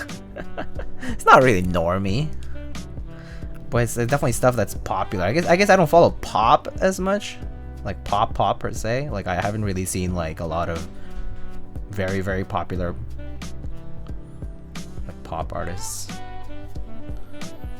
Also, the tickets tend to be pretty expensive for those anyway. Like some of the, let's see like what concerts have I been to?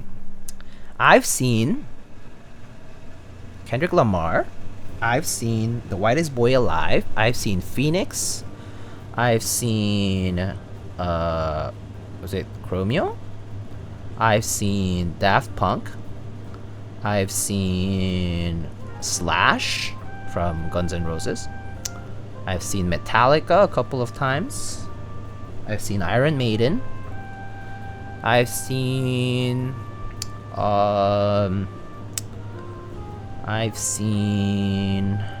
let me remember who else that I've seen Panic at the Disco.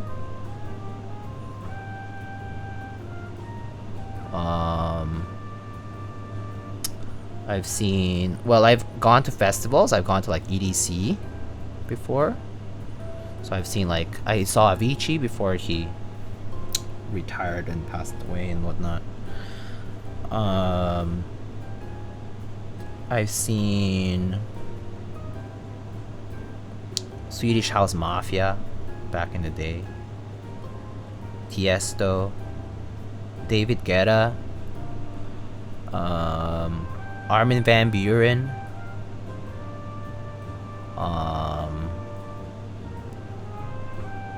Who else have I seen? Katy Perry. I've seen the Jonas Brothers.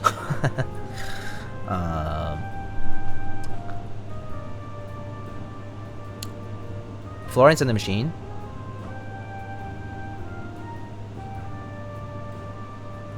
Trying to remember who else. But yeah.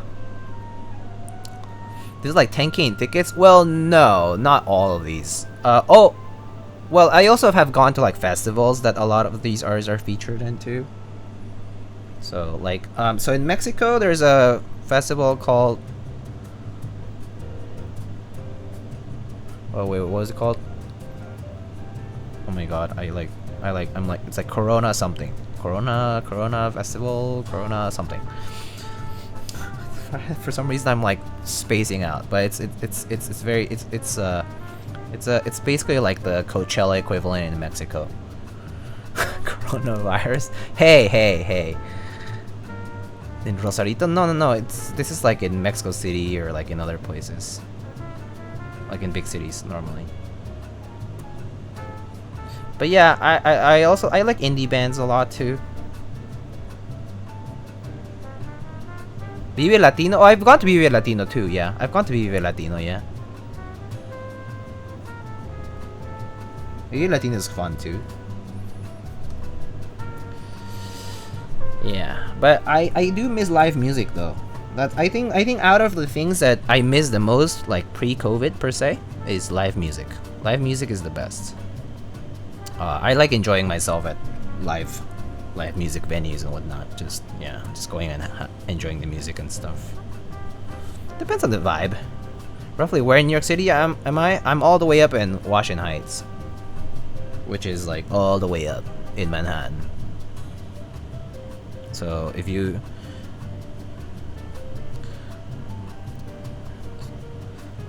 like in Brooklyn or something, it takes like at least an hour to get here. Pain.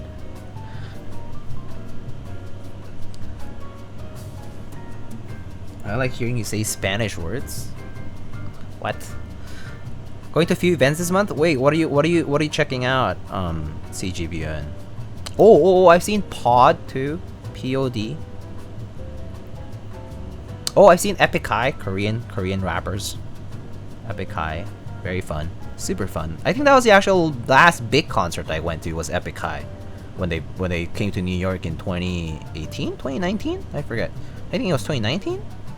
I think that was my last big concert that I went to.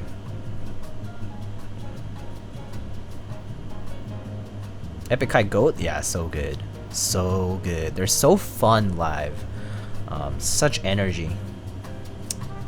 Hey chat, suggestions for my first linear. Being a Tactile fan but want to try linear. I personally suggest GAT Milky Yellows, Alpacas, or GAT Inks, or Lavenders. I think those all are very good. Never been to Coachella? I've never been to Coachella either, though. Oh, that got caught by shooting a couple smaller shows, Cold Heart and Looney, and seeing St. Vincent. Cool. Wow, that's fun. Shooting for shows is a whole different story, though.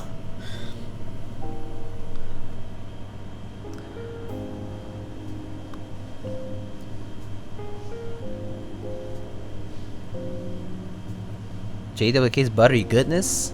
Durock palm linears. Durock palm linears are very nice. Yes, I do like Durock palm linears as well. Yeah, definitely very good. Very good, nice switches. If you like a more pronounced like downstroke from the stem, Durock palm linears are a good option to pick. MX blacks, of course, if you can find some smooth ones, is pretty good. But yeah, lots of good linears nowadays. Hard to miss. I highly suggest, yeah, just try something and see how you feel about it. You'll try other things and then eventually realize that a lot of these switches do feel relatively similar to each other. Like keyboards might have a lot of variety, but as far as the switches go, we've kind of reached a bit of a critical mass. We're just really making a lot of variations and small things, colors and the spring and whatnot, but the materials. But as far as typing feel goes, I feel like a lot of it is quite similar. It's linear, it goes up and down. Yep. Pretty much. Don't know about Soren's Wrath.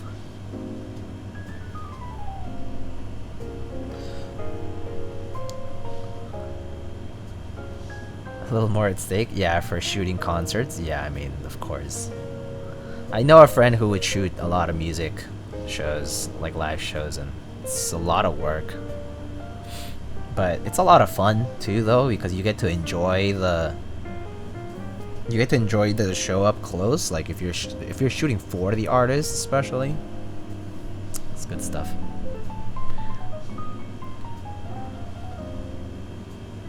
What does Soren do to Batchesters?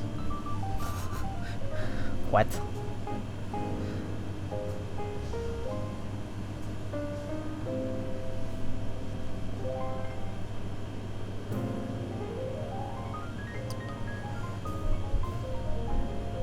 Spam Batchest in the channel Soren's modded in?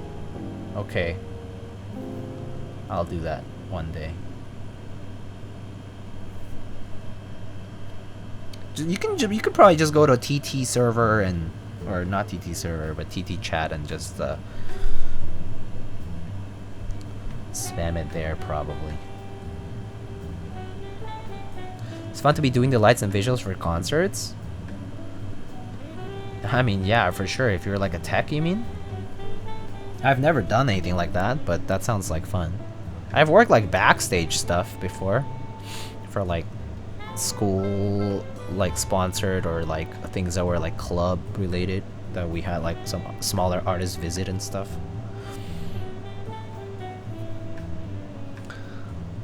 Soren hates it. Oh, I see. Where do you get your lube from, and how big is that container? It looks huge. I got this last batch of lube. I got it from 1UP Keyboards. Before that, I got it from switchmod.net. That's where I get most of my lube. I get it from the vendors, the approved vendors for Tribosis and Crytox. Yeah, they're the two vendors I get most of all of my lube from. This one is, yeah, it's quite a lot of lube though. This amount of Crytox is probably like half a kilo, or a little less than half a kilo. Maybe like 300 grams now. I don't know. But it's it's like a few $100s of lube worth, if that gives you an idea.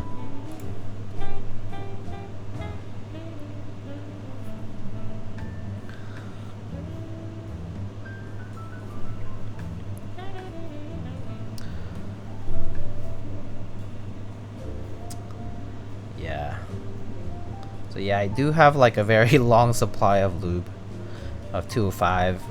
My Tribos is 3204 supply is much smaller, but still have quite a bit of it. Won't run out anytime soon for sure. Reason is because I like the lube, and I like using these, and they've just worked for me for stabs and switches. No reason to switch something that I have like full control over and that I enjoy using for modding purposes. So yeah. I know that people like using BDZ as well, or dielectric grease, but I don't have a lot of it, and so I don't feel the need to switch it up when I already do fine with 205. Will you be trying for the F2 run tomorrow? No, probably not. No, I'm not currently looking to spend money. I am currently looking... What is the F2? F2 is the TKL by GeonWorks. It's the new version of the TKL by GeonWorks. That's not the Frog, and it's not the F1. Now it's called the F2. But anyway, I am currently not spending money. I'm currently trying to I'm currently looking for PC parts, actually. So I am currently looking for a 3080 video card. I think I've chosen my case. I think I'm probably gonna build in a Fantex P600S Eclipse case, which has good dust filters, pretty good airflow. Looks like any model. I would prefer to buy anything from Asus, so it would be like Asus Strix, EVGA FTW3, or FE, pretty much. I think those three would be the only ones that I would really want. I mean, FE would be ideal because it's cheap and good. For the cooler, I'm probably gonna do a Noctua D15, right? Yeah.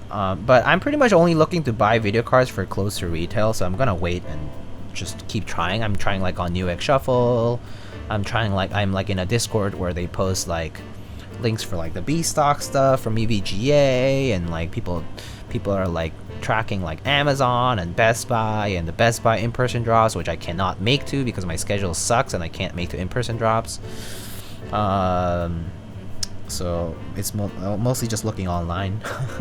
Any plans for crypto mining to subsidize purchase? No, I have zero interest in crypto because I don't own crypto, and I also don't know jack shit about crypto, to be honest with you. I have no solid understanding of crypto, so I'm a very risk averse person, and so I kind of avoid it altogether. I maybe have like $50 of Bitcoin sitting, which is maybe has grown to like 150 at most, and that's about it.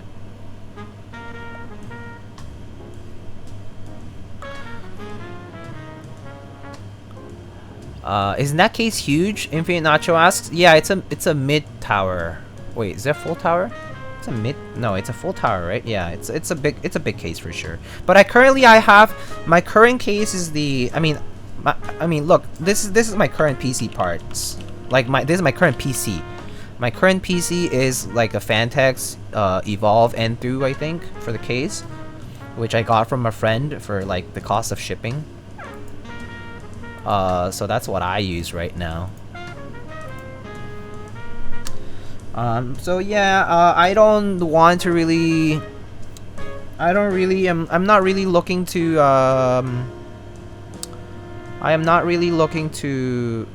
go to small form factor because I need PCIe slots, and I don't mind having a big computer because I don't keep my computer on the desk. I keep my computer under the desk always, on the floor. So I personally don't really care for a smaller form factor as much, just because it's also difficult. Like, don't you need like custom loops ideally, or custom cables and stuff? I mean, I feel like if you're gonna do small form factor, might as well go with custom loop, all custom loops. I feel like if I'm gonna do small form factor, I might as well go all out and do all custom. But I'm not gonna do that. Yeah, small form factor really limits your options. Yeah, so I don't like that. And yeah, I have 3 hard drives right now. I have 2 solid state drives. Oh, wait. Yeah, I have 2 solid state drives and 2 hard drives, I think. So yeah, I need some 3.5 and 2.5 slots. So I'm not really invested in small form factor at all.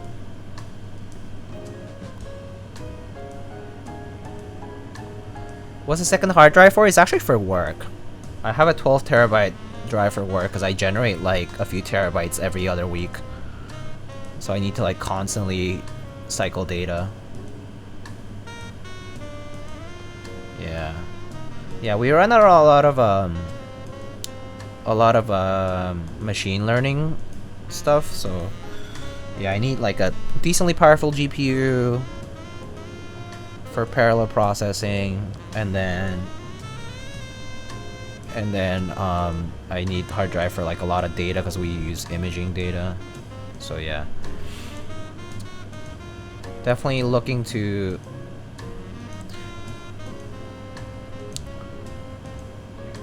what do you do for work? It's a variety of things, but I work in biomedical imaging, and I do deep learning and machine learning based algorithms and image processing. And I also work a little bit on the hardware side, developing biomedical imaging modalities. They won't expense anything for you? I have a machine at work, but there's times when I decide to run things on my own because it's just easier. And so I don't mind you. I would prefer to just have a computer that I can use for personal research anyway. And be independent from work, so that I don't want to be tied down by work, like the work relationship. So I would rather just invest in my own machine that I can use for myself.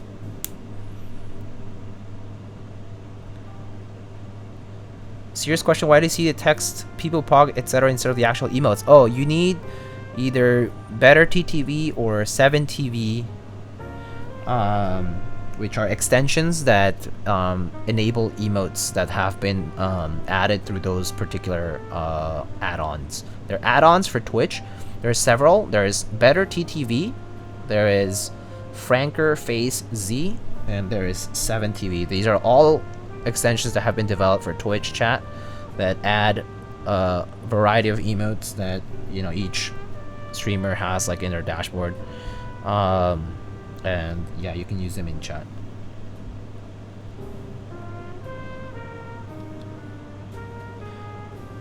Do you personally like your cherry blacks with 3204 or 25G0? I prefer 3204. I prefer a lighter lube over a thicker lube.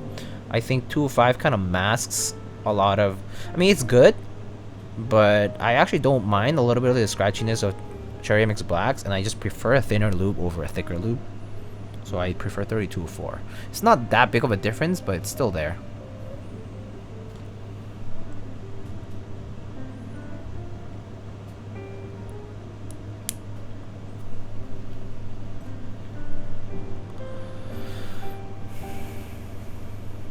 Computer has been acting strange. Says someone is watching me through my webcam. Yikes. FBI. Knock knock FBI. Is the sound difference between 3204 and 205 significant? It all depends. It doesn't matter which lube you use, but it all depends on how much you use. If it's a rather thick layer, it definitely is gonna mute your switch down a lot. So it really depends on how much you lube your switches. So I would say it doesn't really matter which of the two you're using. It just depends on how much you're using of each.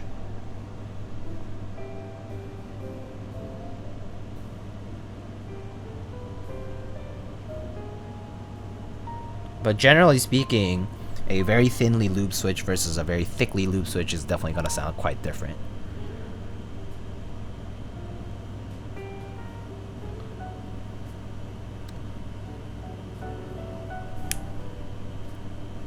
The CIA wants to watch me pick my nose. They could be my guests.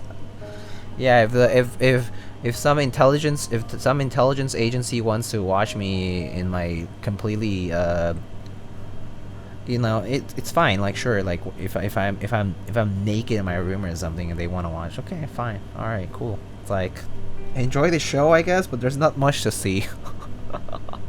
Do you hear about beta 2022 confirmed but still no end date? Yeah, I saw the update. It was like the resin shortage is pretty bad, right?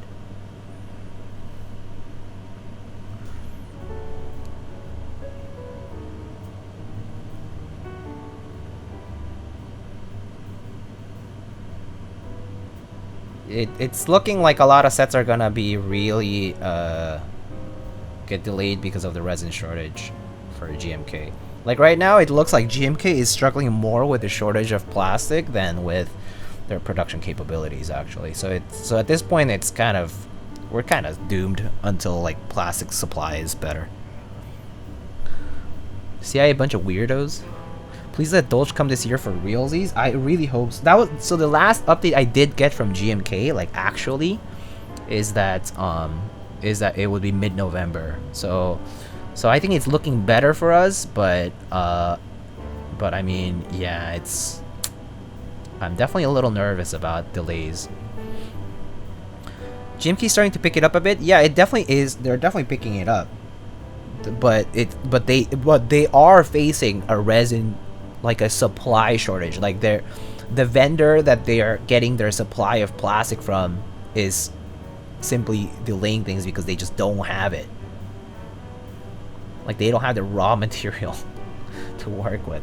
So it doesn't matter whether they can produce bajillion keycap sets every day if they don't have the actual plastic on which they need to do the work.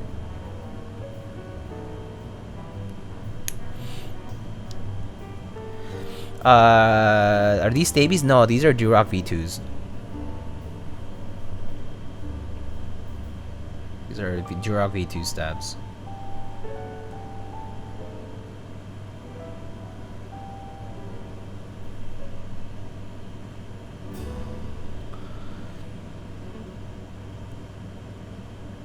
Yeah, Stabies are not out yet. They're still in prototyping phase, pretty much. And if there's a production, I guess it won't be any time just yet. You'll just have to keep watching. You can just check out the Keyword Treehouse Discord. They post updates there every so often about stuff, and they're the ones who are going to be selling them. So, are Stabies the future? They're definitely a little nicer. They have like these like little rails on the inside of the housings that kind of make it a little bit of a more snug and tighter fit for the parts to go together. But you still have to lube them. Like you still have to lube stabs to prevent rattle completely. There's no avoiding that. Like it's still gonna rattle if you completely leave them stock. It's still a little better, but it's not. It's not perfect, no.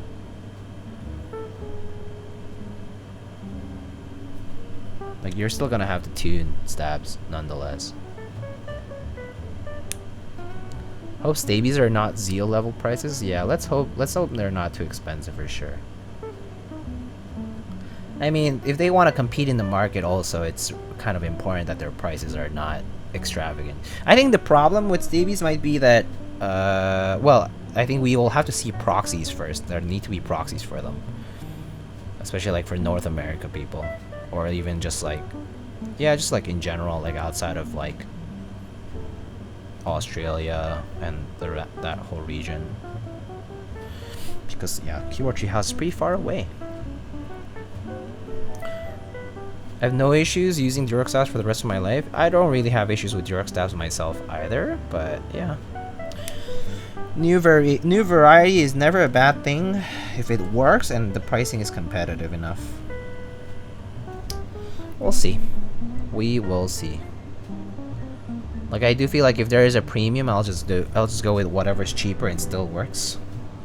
Which for me still is like Cherry Clip-ins, and Durock V2 is pretty much all I use these days.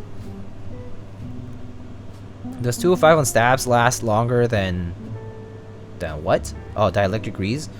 Not sure actually. I can't quantify that for you because I haven't used dielectric grease in like few years. So yeah, I feel like I like 205 better, so I'm biased towards 205. I still use 205. I like 205. But if I had to tell you the truth, I don't know. Like, I actually am not sure.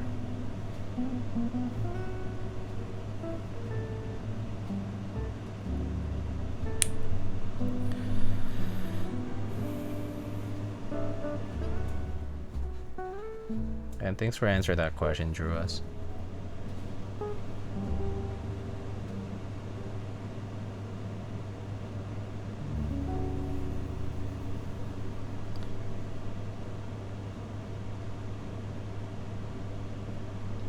Answered it pretty well too.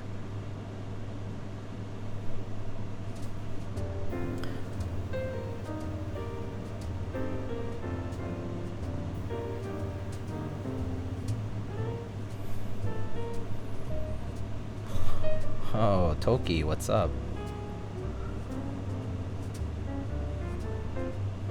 Huh? Okay.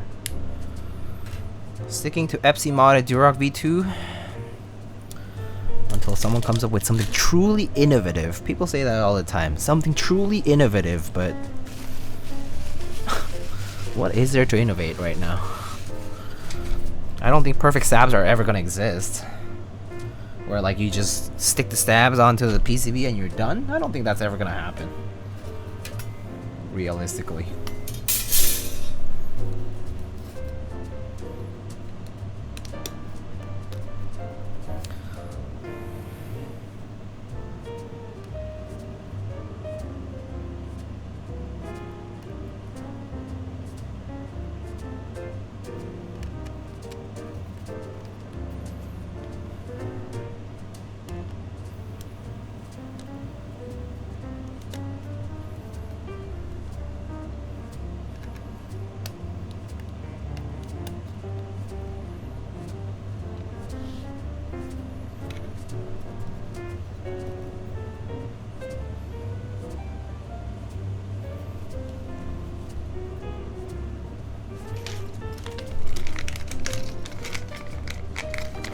Packaging for these KLC artisans is nuts. Nice, that's a good thing.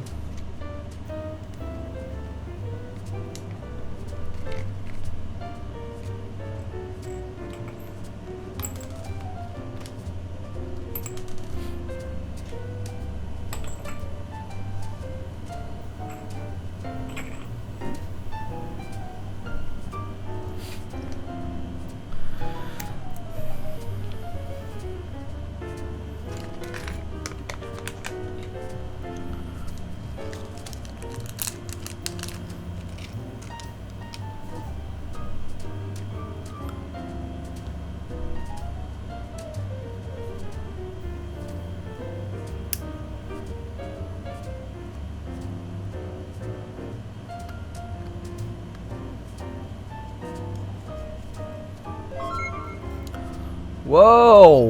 Whoa! Mo, what a...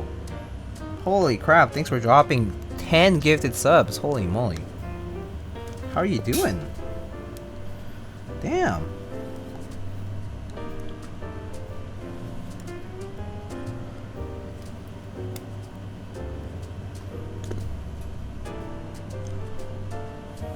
People pog indeed. People Pogarino. Wow. Thank you. Wanna beat me? This guy. You're welcome to beat each other. Oh, I don't mean like in a fist fight kind of way, but yeah. That's too violent. If you say dodge, you just get targeted. True. Hi Diego, hope you're doing well. I'm doing well. Thank you for asking. It's good to see you, man. It's been a while.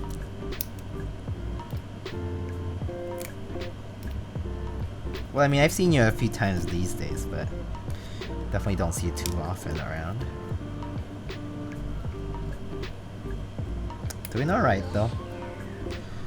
I am doing alright.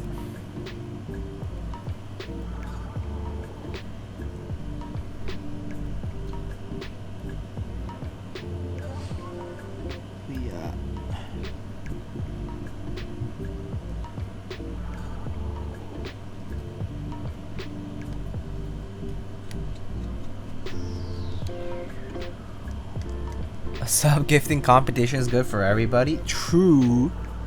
Good for me for sure, and good for y'all hopefully. And that said, it is September, so it is a bit cheaper to gift subs these days. Except the wallets.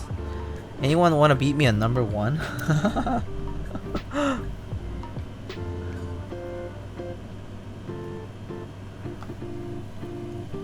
That said, any funds that I'm getting these days are all gonna go towards that stream.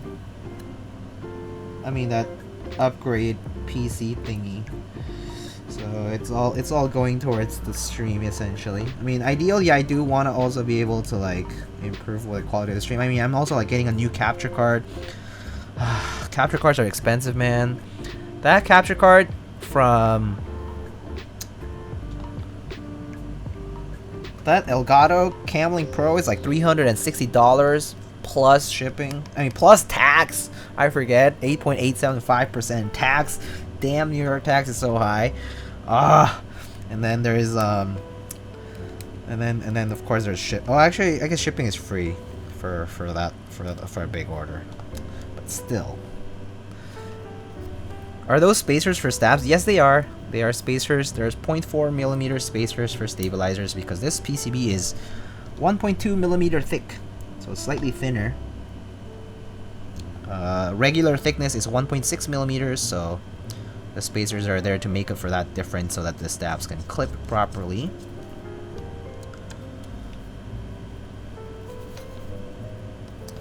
That's the goal of the spacers. Gina, thank you so much for following. Is that the Gina I'm thinking about? Is this that person? I mean, someone I know. Thin Boy PCB, yeah. Thought people usually put stab shims on the top side of the PCB. It doesn't matter. Top side, bottom side, it doesn't matter. But yeah, top side would also make them higher, as Drew said, because they would sit on top of them, right?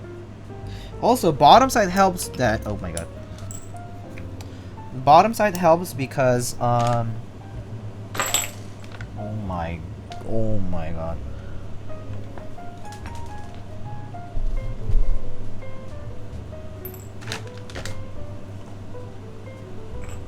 But as I was saying, bottom side helps because god damn it, where'd the rest of them go? They're all hidden here.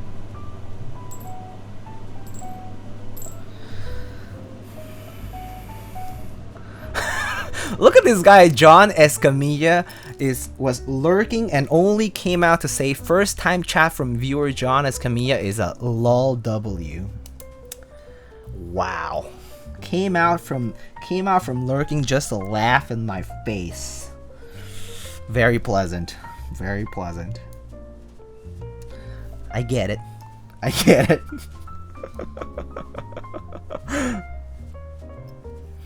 I see how it is.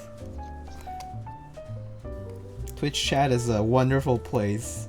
I guess at least my Twitch chat is better than somehow better than YouTube comments apparently. Cause man, sometimes YouTube comments can get really weird, as we can see. Oh, Jeff's Battle Station.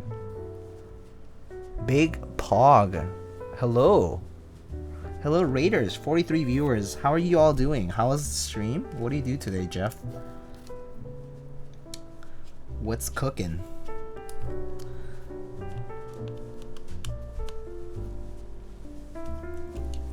You to be wildin', eh? Yeah. When are you going to talk about the Equinox XL? We're talking about it. It's all good. We're getting there. Just some mods to the Bakken Echo. Ooh, that's cool. What kind of mods though? Do you like put any new materials in or something? New O-rings? What is there to mod about the Bakken Echo? I mean, it is mostly mods to the case, right? Because the case is kind of hollow. Hope your night's going well, man. Thanks for the Switch opener. Oh, Dakro, hey! I hope you're enjoying the switch opener. It's pretty cool. That's the Gateron switch opener. I have to say it's pretty nice that it doesn't damage the switches, the switch parts. It sure does a pretty good job of opening those switches. But thank you so much for the 5 months Prime Gaming sub. The tapes mod.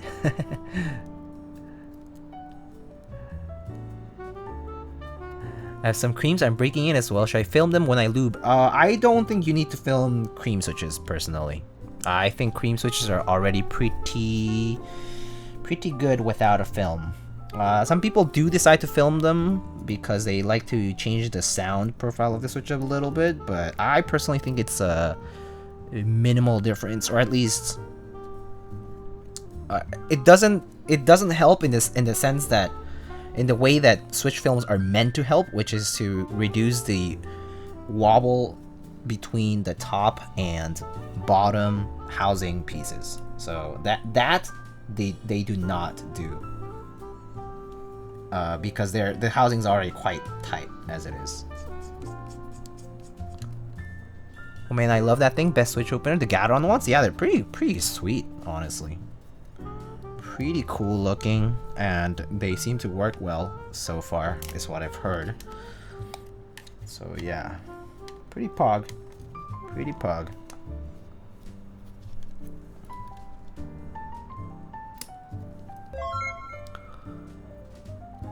Docero, thank you so much for gifting a sub to Gina. I16 just saw you earlier. How are you? Should I film the GAT Milky Yellows or no? You can test it yourself. You can grab some tweezers and see if the top housing wobbles on top of the bottom one when you close the switch. If it does, then switch films can help.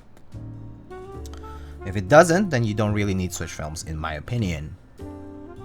I personally don't film GAT Milky Yellow switches because I feel like GAT Milky Yellow switches are already decently tight for the top and bottom housing tolerances.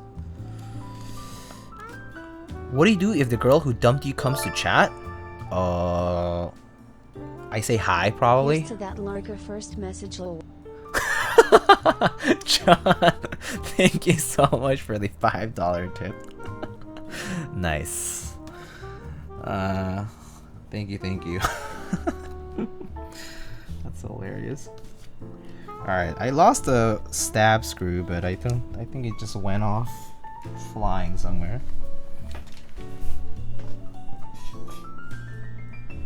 Not here. Okay, I think I have a lot of extras of these though, so it's okay. I fell on the ground or something.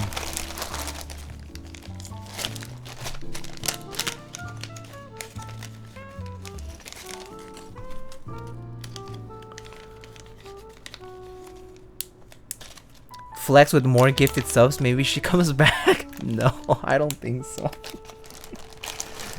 I don't think so. I have a feeling that until I find a person who is 100% okay with me being in this truly extravagant and expensive hobby, where everything is truly not the very necessary beyond the first keyboard. Until then, I'm sure it is a less likable thing to be in this than not, you know. He'll get all them gals when the new face cam comes in, all them beauty pores. You're good with your hands. That is a good thing. Facts. That said, who is to say I am not good with my hands? I am good with my hands.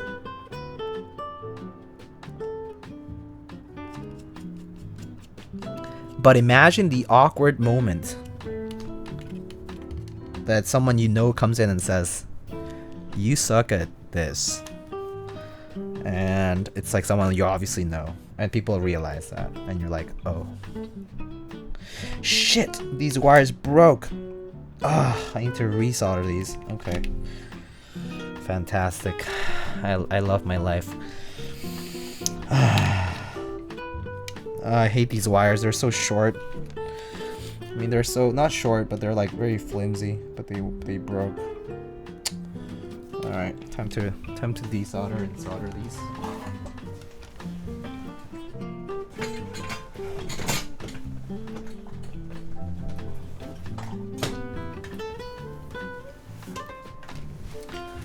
Unlucky indeed, yeah. Must have pressed a little too hard.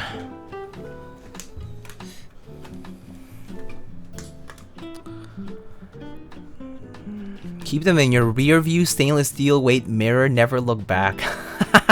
Yeah, don't worry. I am not.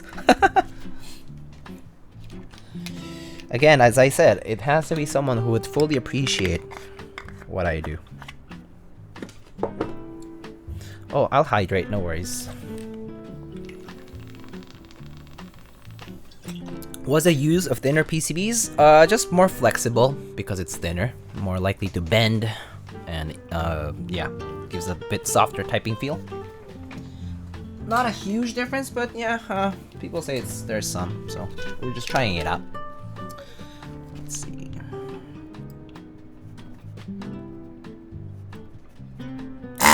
Oh wait, what am I doing? I forgot that I had not replaced this thing. I need a new little pad for my Hako thingy.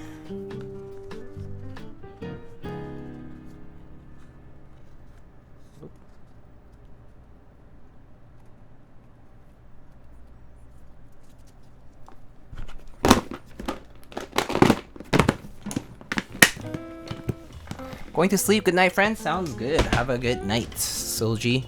Any TKL group buys happening soon? Well, there's a group buys right now. There's the Monte Bianco by KLC Syrian, who is also the designer of the is a co-designer of the Lin Dolphin and the EM7.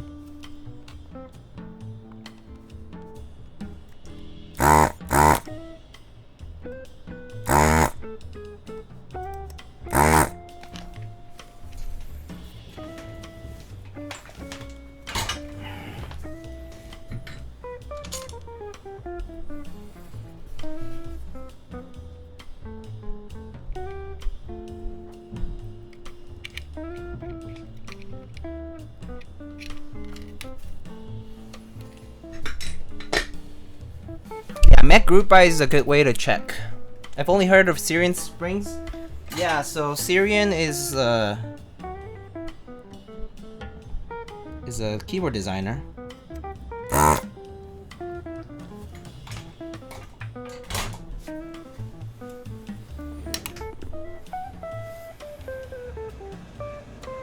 Alright, good. Whew, it's hot. Alright, let me check something really quick though. I just need to double check on the wiring. So I'm gonna go and check really fast.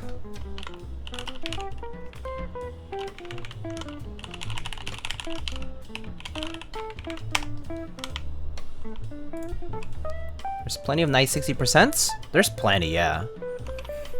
Wasn't there like new extras not long ago, and then like there's always 60% around though. There's like the midway 60 looked pretty interesting too. There were a bunch. There definitely have been a bunch of interesting 60%s.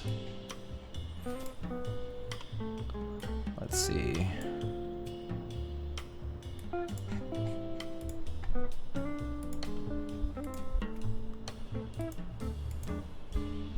Okay, so it's white, red. Okay, it's white, red, green, black. Okay. White, red, green, black. Yeah.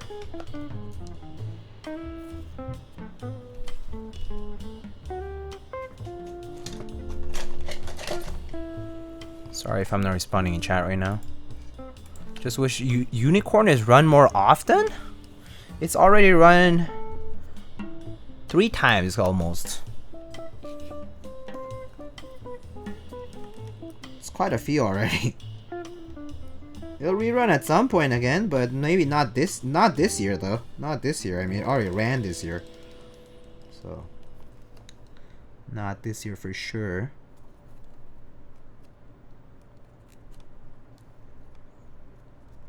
Oh my god, okay. Need to try not to pull this too hard and strip these.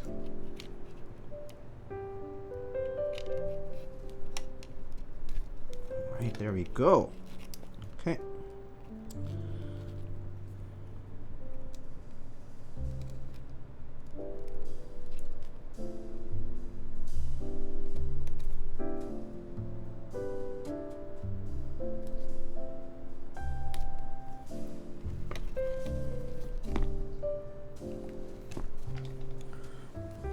Okay, so I said white, red, green, black, so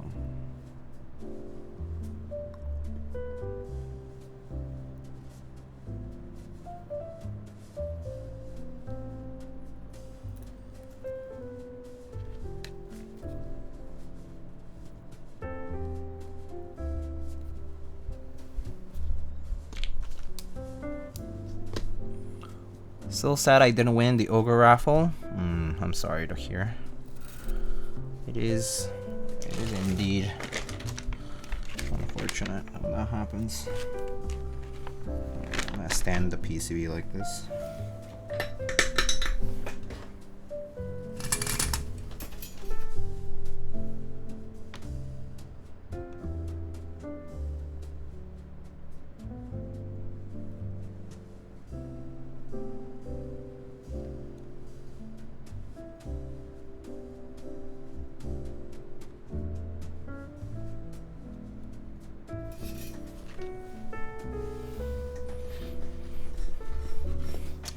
But that's life, so we move on. Yes, indeed.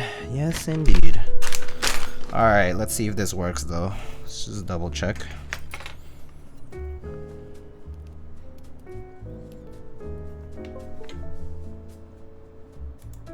Just keep collecting L's until you get a dub. 2 L's make a dub, right? Alright, cool. This works. Alright, great. Fixed. Saved. Alright, that's cool.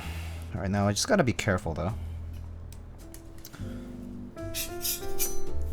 Gotta be careful in not pressing too hard on these wires, because otherwise I'll cause some problems again.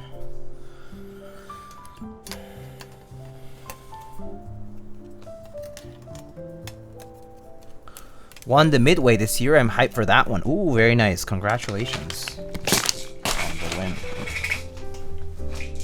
Oh my goodness.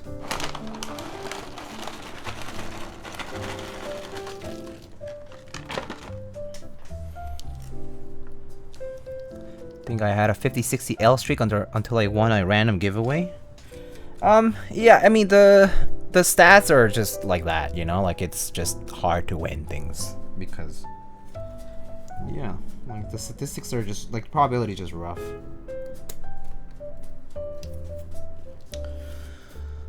So there's a lot of gambler's fallacy though, in that we think that we might win something the more we lose, but that's not true.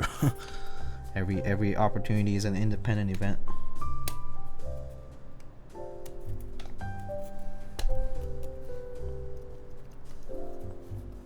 That is a long L streak for sure though. But yeah, I mean it happens to everybody.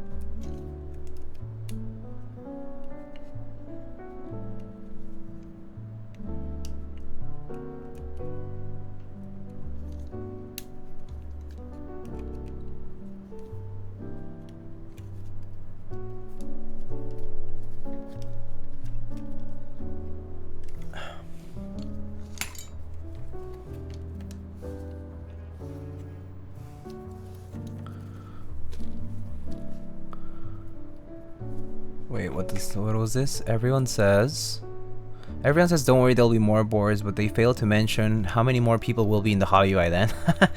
Yeah, I guess that is true. That is true, especially these days. The hobby is just growing so quickly. So quickly. So yeah. I guess you do have a point there, Mr. Jeff Leopard.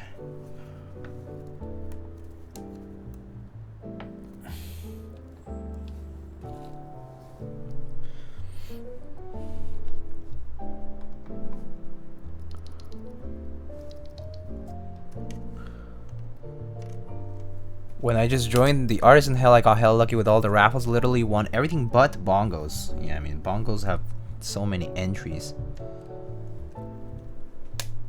I think the hobby's slowing down. Now we got more boards coming out than people even want. I guess that is partially true. We do have a lot of boards coming out for sure. I do think that because a lot of the hobby is hype, you know, like very hype focused, hype driven, it might have to do with the fact that some boards are less hyped, so to speak, than others. And, you know, it just happens to inform your perception that there's just not enough people to buy them. But yeah, it might just be like marketing is a issue here and there. Yeah, could be various factors in play.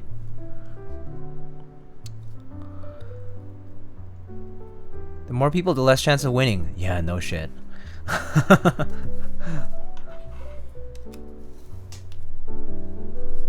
You know what I would like to see stop, like, slow down a lot? Interest checks for key sets, please. Stop with the key set interest checks. There's so many, and they all kind of look the same. And even if they don't look the same, sorry, but they don't look great. I'm sorry, but everyone wants to be a product designer. Product designer.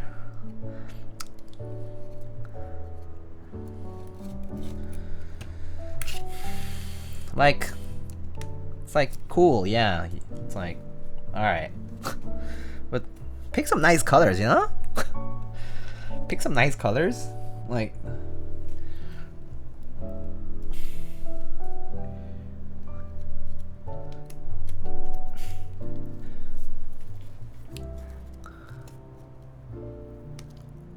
My keycap set is special. Oh boy. Let's see. Someone said Anders TV said I think it's less and more the concentration of the interest on being on certain boards. Yeah, I think so too. It's the density of the interest, like basically just wrapping around certain boards and certain brands. We see a lot of demand for those, but less demand for, like, let's say like some newer maker or some other random board that was maybe not advertised as much, and so on. So yeah. It's like, yeah, if everything had like a Keycult TGR or whatever brand, I'm sure everybody would huddle up around it, you know? But since not every board has that behind the name.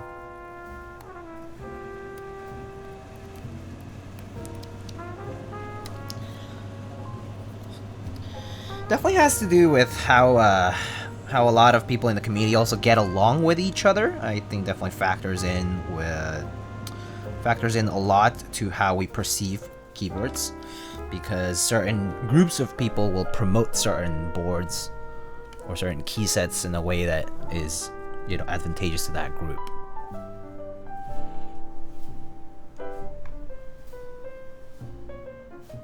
Infinite ICs when GMK can't even keep remote pace with his current queue? Yeah, exactly. It makes kind of no sense. Anyway, hot take. Demand for so many boards to be unlimited and easily accessible slows down the community aspect of keyboards. Demand for so many boards to be unlimited and easily accessible slows down the community aspect. Maybe it slows it down in the sense that it does not necessarily promote development of new ideas, I would say, because we're so stuck on the idea of making this one keyboard unlimited that we are not working on other things at the same time. So in that sense, I could agree. There's a slowdown there.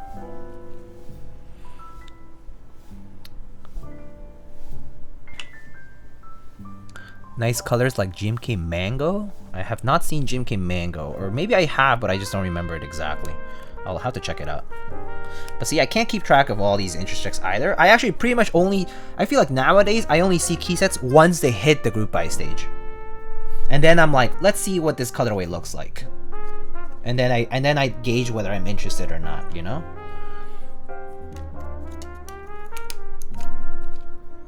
So yeah.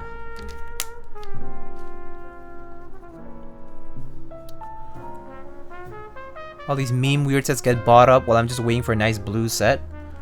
What kind of blue set are you looking for? Nice blue set? I mean, what define nice blue? I mean, like Striker is kind of nice, or like classic blue was kind of nice. There have been other blue sets around too. Consumer fatigue is a big factor. People get tired of buying stuff after a while. I mean, yeah, people can't buy stuff after a while also. It's not even just fatigue as for like they're getting tired of buying because they have the buying power and they're not buying. It's more so that they also run out of buying power because they don't have the money to buy it anymore. Because there's so many group buys every month. Like there's like 10, 15 key sets every month. You know, let's say there's like, you know, 5-6 keyboards every month with hundreds of units each or whatever, or even if it's 50, that's still like 300 plus boards every month. And then, you know, but the community is like still like, it's not like everybody in this mechanical keyboards hobby is into custom mechanical keyboards that are like, you know, $300-400, right? Not everybody's into that either. So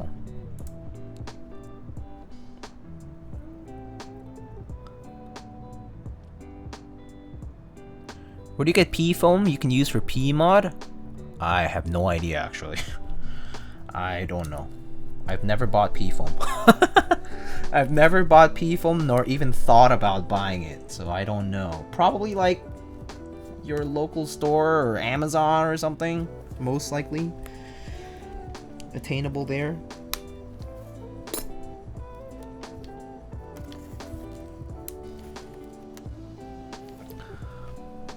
I just want a GMK set with orange on black.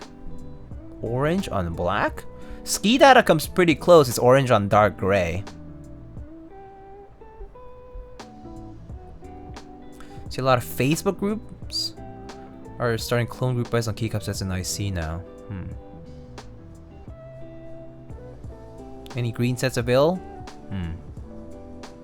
There's classic blue striker Rudy. Yeah, Rudy round 2 is coming up. Matrix 01, pretty limited though. Mizu.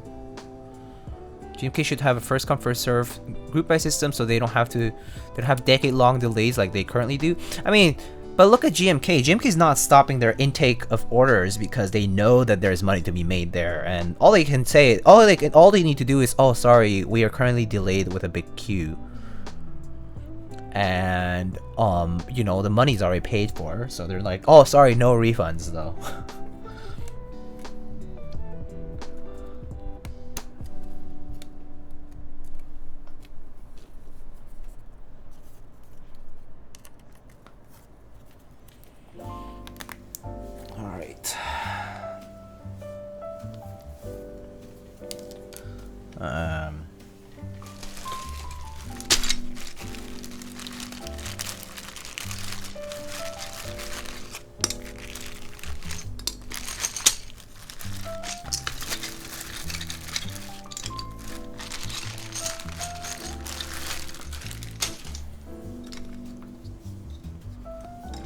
GMK just keeps making money. They don't care. Yeah, that's why they're not slowing down the intake. Like that's why they have never said, oh, we're gonna stop taking in orders. Of course, because they're making money. They're still making money without actually producing the sets still, and they just do a no cancellation, no refund policy or whatever, and that's it. It's just like vendors are not stopping themselves either, right? So yeah.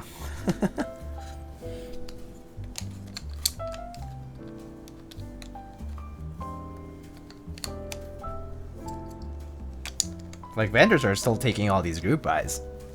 And they know they're gonna be tied up with that group bar for another year or more, probably 2 maybe. What foam are you using under the PCB? This is just like, I think this is just shelf liner foam. You can find it cheap on like Amazon or whatever.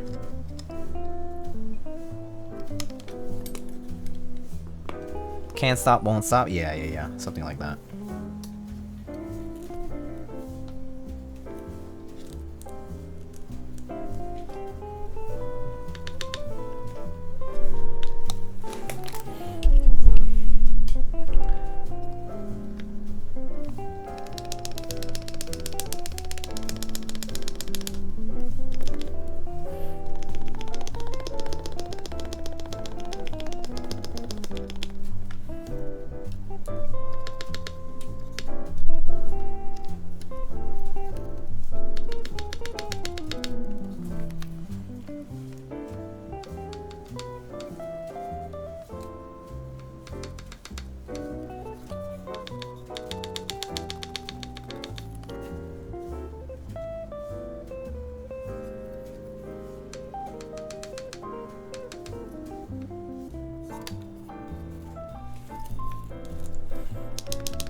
Have you tried the golden Gateron caps? No.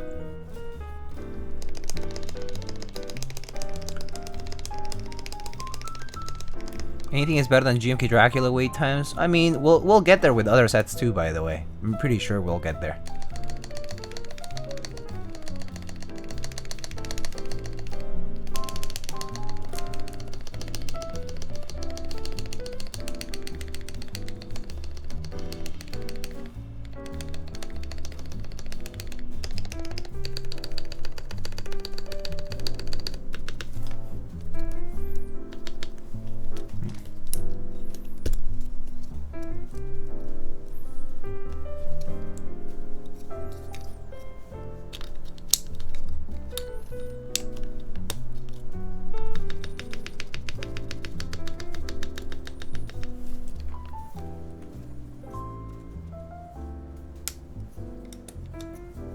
Pretty sure this 7U spacebar I have here is like warped. I'll try a different one. That's why I have several of these around here.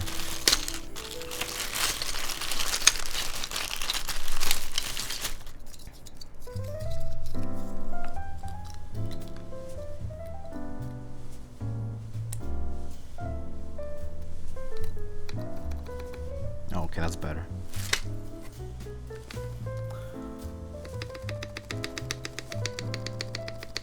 GHV4 is a nectar of gods? I would disagree personally. I actually didn't really like GHV4, but that's just me.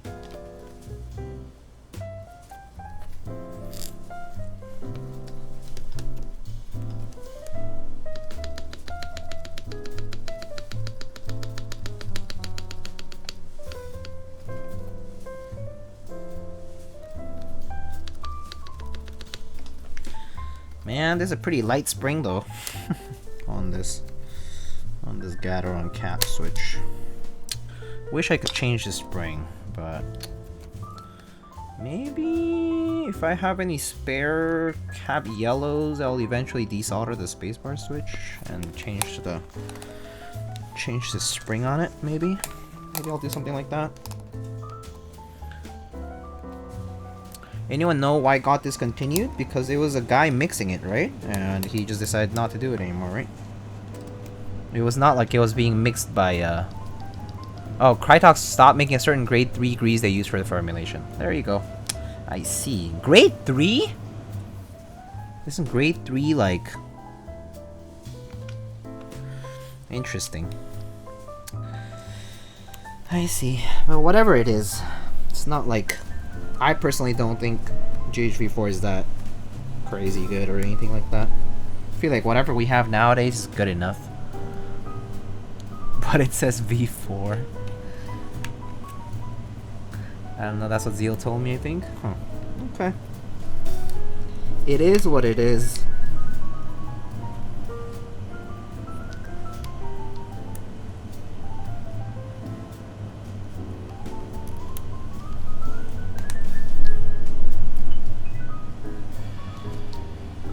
Maybe Umkawa just stopped? Yeah, I think that was probably the more likely outcome out of that. Is that the person mixing them stopped mixing them.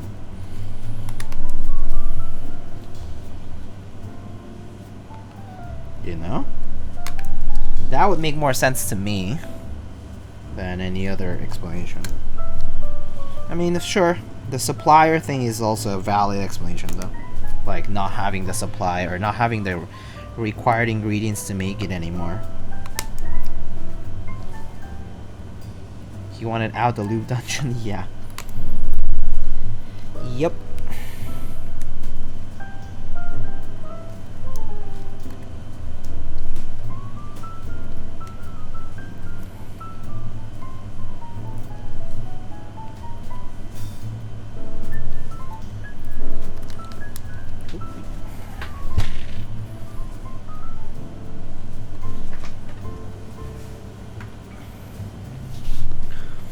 It was made with 206G2 and VPF something and or GPL 106. I see.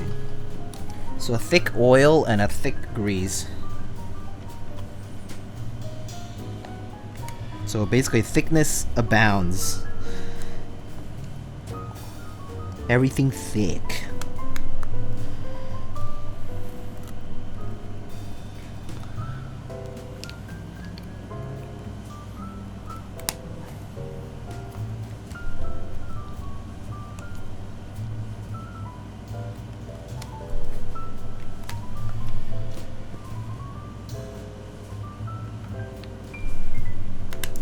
The GHV4 separate? Eventually it does, yes. All mixtures separate eventually. All those oil and grease mixtures, they all separate eventually.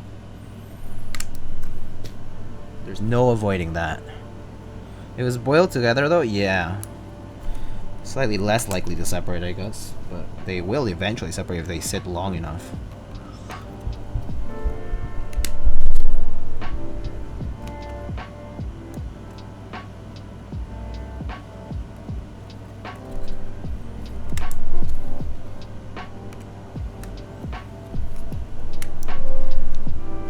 I like how GHV4 muted the switches though. You can do the same, just put more lube in.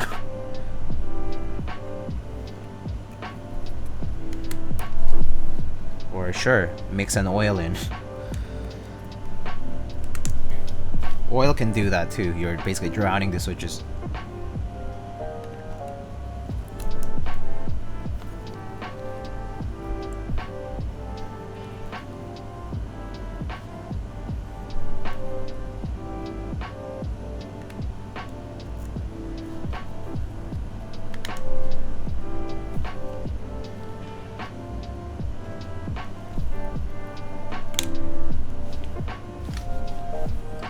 It's so funny how people miss GHV4 as if it were like something like truly like amazing or whatever, and like before it got discontinued or whatever, people didn't even buy it all the time. It ain't lube until it farts. No one knew about it? That's not true. That's a lie. People knew about it.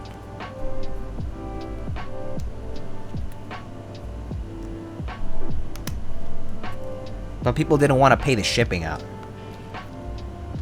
Because it was expensive. Didn't Velvet promote it, hella? Yeah, well, he likes using GHV4, and he posted videos with typing videos with switches that were lubed with it, so people were like, oh, GHV4 must be amazing, right? Similar to like, you know, Holy Panda on a FL with brass plate video, right? Same thing. Keep in mind that he overloops the switches. I mean, yeah, he loops heavily, therefore they sound like they have been dampened a decent amount, right?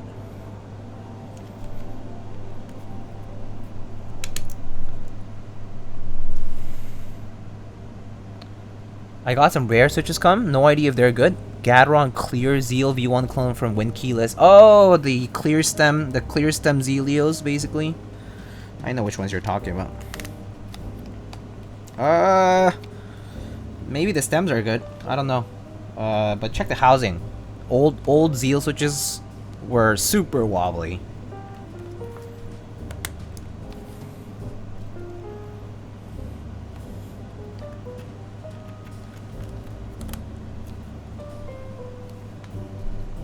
Gateron tactile clears, yeah.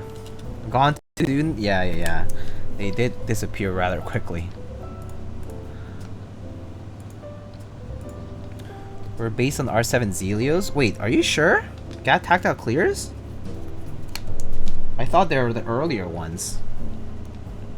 The ones that Win Keyless made? R7 Zelios? R7 is like way later. Dude, when I joined, I think Zelios was like on the R3, and that was like 2016. Or yeah, it was like R3 when I joined, I think. That was 2016. Like late 2016. There are definitely Zeal molds. Yes, they were definitely Zeal molds. I do know that for sure. They definitely were Zelio molds. But I don't think they were based on late switches. They were based on early switches.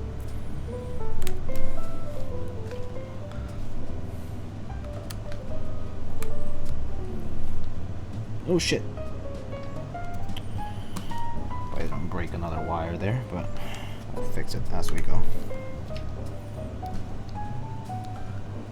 I don't think it was R1 molds though, maybe R5 or a bit earlier. Well, I don't know. Probably have to do a bit of research on that to be 100% sure about it. Can't say I know exactly. Could probably ask like Theremin Godin, he probably might know. He's big enough into Switch history to know it. Or at least to ask the right questions to find out.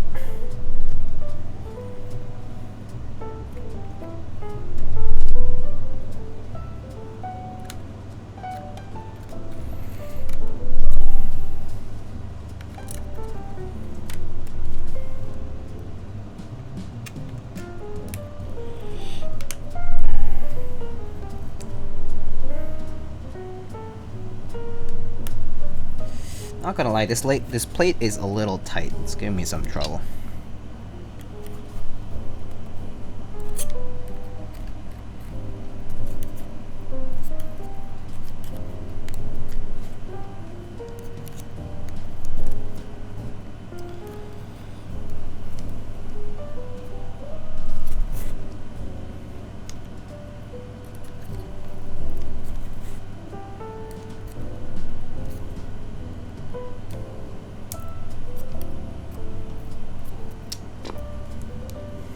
Dude, I'm still so sad I didn't get the ghost koi mat, really kicking myself. Oh, rip.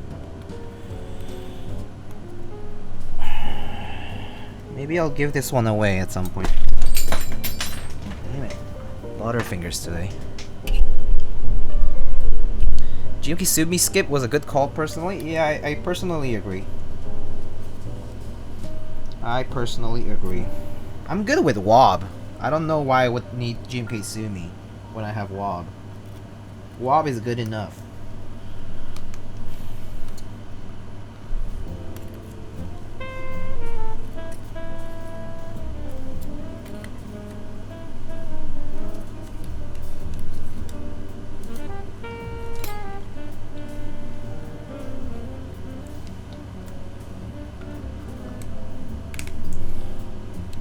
GMK Sumi Desma is good though? Yeah. GMK Wob. But Diego, my Japanese sub-legends and red accents. True, true. True.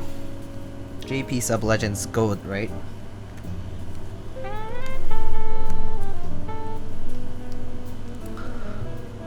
It's actually kind of funny that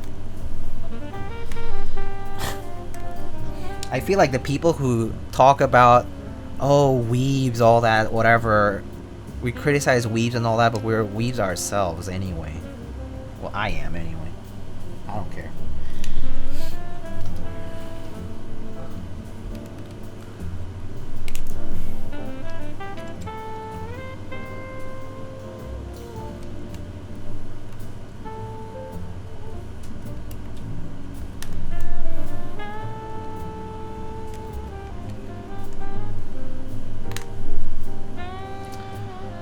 You're going for a specific look?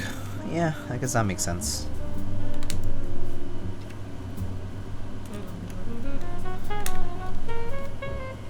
Oh shit, that green wire broke. Damn it. Okay, I'm just gonna worry about the fucking wires at the end. since we're doing fine here otherwise. No one makes fun of the people who buy every variation of beige or gray. True. Or is that true?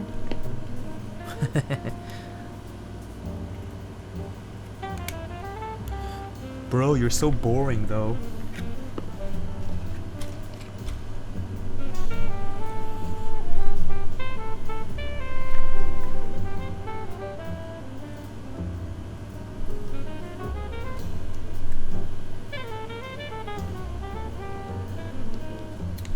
Okay, definitely gonna press these in. Ouch, that hurts.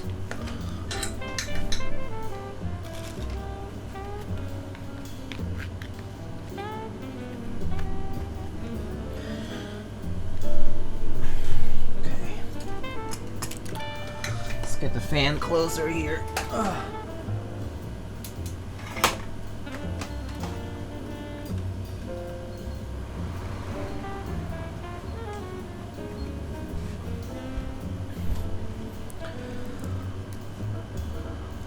Hiragana on katakana on ANSI cases makes no sense at all. Well, it is not complete, that's for sure.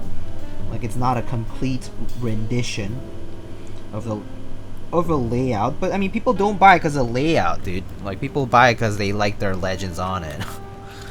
Just like I have a Yugoslavian OG Cherries dice upset, but it's not ISO. Like, I don't have it in an ISO board, or in ISO layout rather.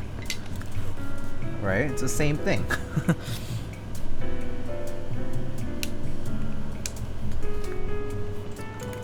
It's the exact same thing as that.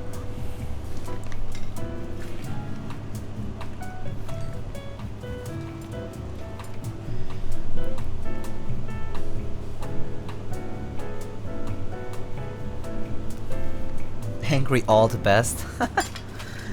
Alt grr. I still think that joke is hilarious. Alt grr.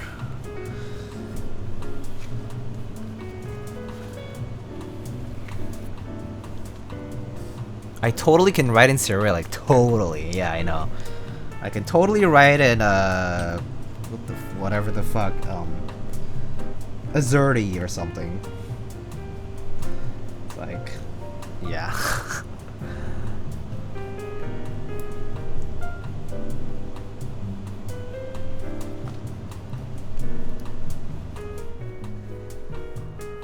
Buying metal rectangles doesn't make much sense, but here we are.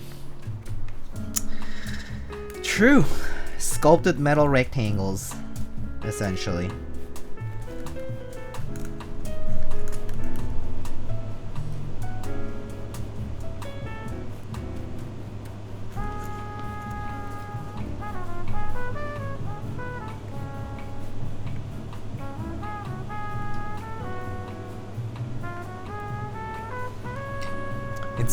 Insane prices for OG dice subs? Yeah, for sure. They are very expensive, and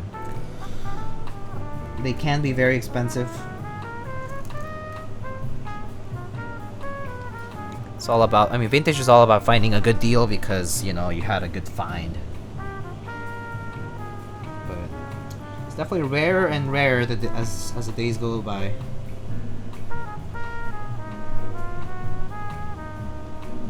Kind of like finding like a garage sale of things that are valuable, but the person who sells them doesn't value it as much.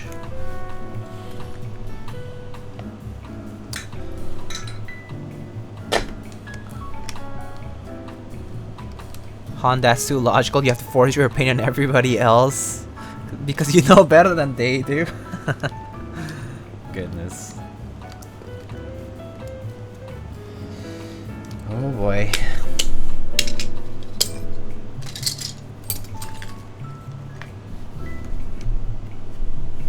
Alright.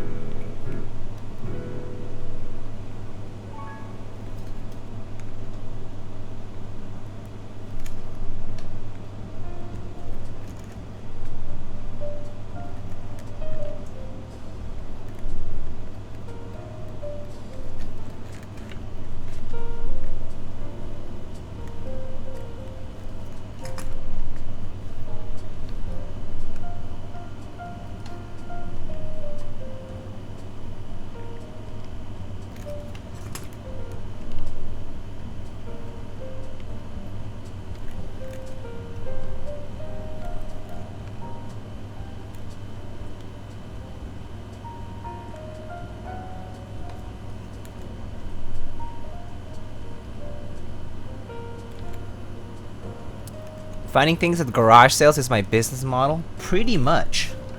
Pretty much. There's so many hot takes flying right now. Obsidian, hello. How are you, buddy? Oh, hold up.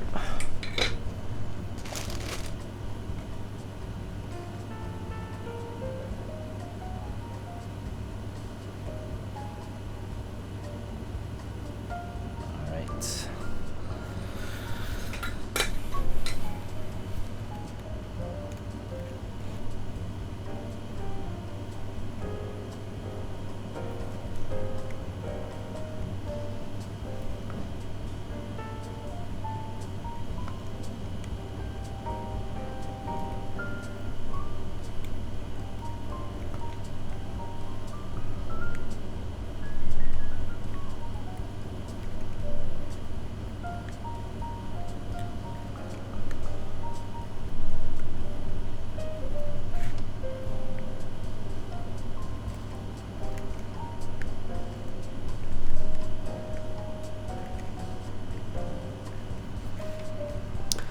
Tiha type set by novelty cream holy clacker switch.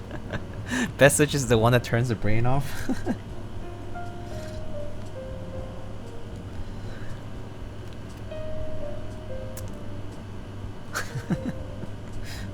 Tiha typer.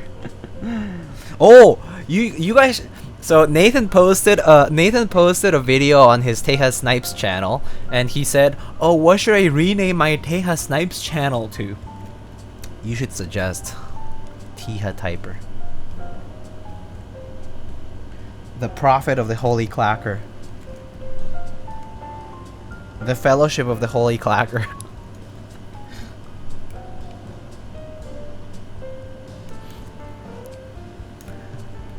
Tihi types.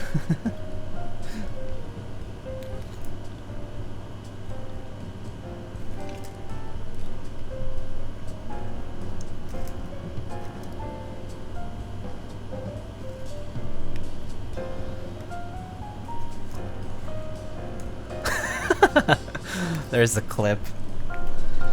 Man, I did some weird shit over the past few weeks. Like read out in whatever Cthulhian language, just I forgot. There we go again, saying things in Cthulhu. North Korea's finest Nathan Kim types. Oh my goodness. Oh my god. So I'm pretty sure I got this thin PCB from somebody else. Like I got it because kind of like for free because they're like getting rid of it, or like, you know, they're not using, like they're just like spare parts and stuff. And I'm noticing that I didn't desolder this PCB myself. It was desoldered already beforehand. And I'm noticing that this person used split backspace, 6.25U, regular caps lock, and split shift on a TKL. Because the long shift pad is not used, the backspace pad is not used, the 7U pad is not used, and the 1.5U ones are not used either. So they went standard ANSI and split backspace and split right shift.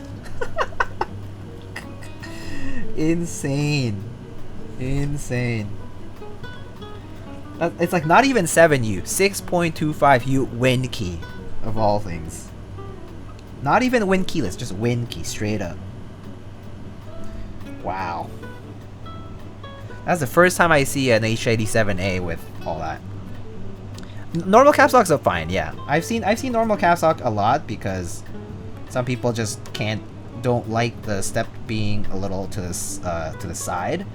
I think that's okay, but split backspace and split right shift, split right shift and split backspace on a TKL is like pretty wild to me. Or it just kind of seems a little out of place is all. No ISO enter, no, they did ANSI.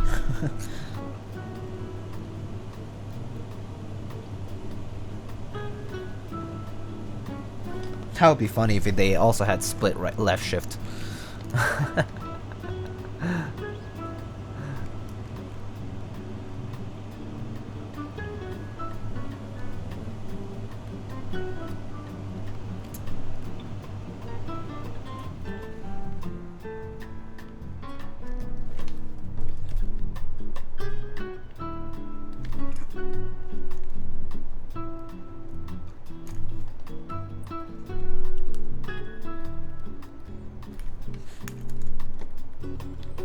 Oh yeah, no long sponsor time today.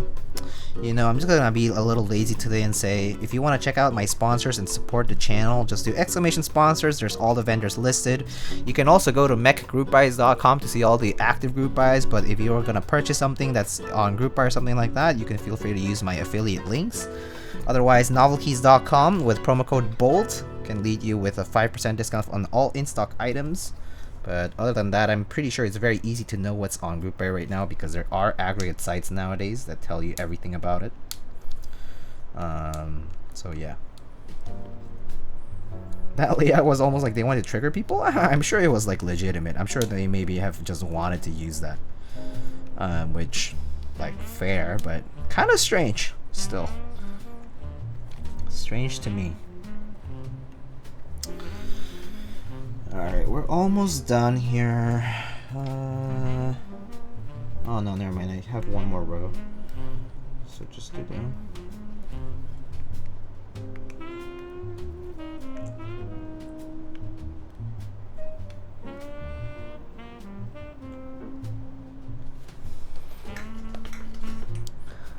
In this stream, a weeb uses forensic solder evidence to charge another weeb with a crime. Oh boy. True though. Very true. I actually don't remember where I got this PCB from though. Like it was quite a long time ago because the thin PCBs ran like 2 or 3 years ago, I think. So it was quite some time back. At this point I don't remember where I got the PCB from.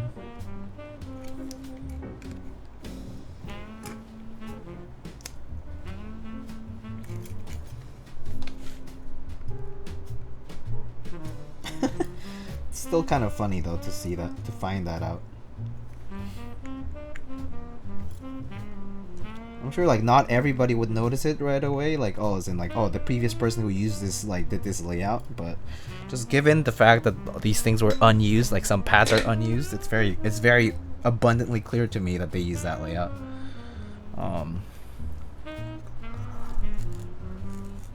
Send that to Heine. So you send it to Heine if you would like to.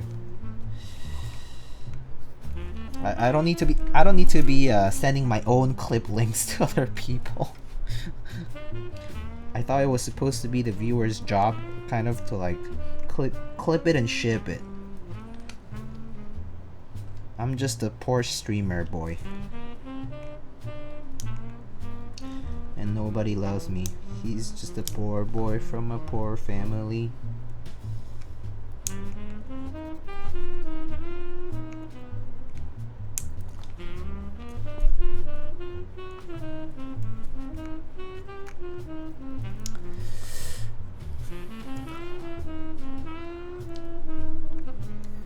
Easy come, easy go. Will you let me go? Bismillah. No. We will not let you go. Let me go. A certified streamer boy. Sorry, I had to stop lurking to make that bad joke. All good. Just in case you didn't notice, I do like the Bohemian Rhapsody. The song.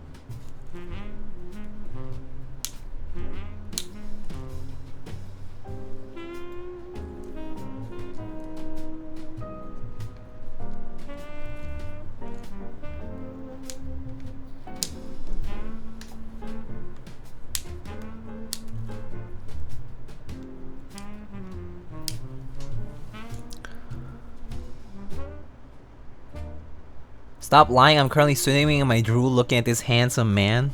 Yeah, stop lying. You stop lying. That is not true.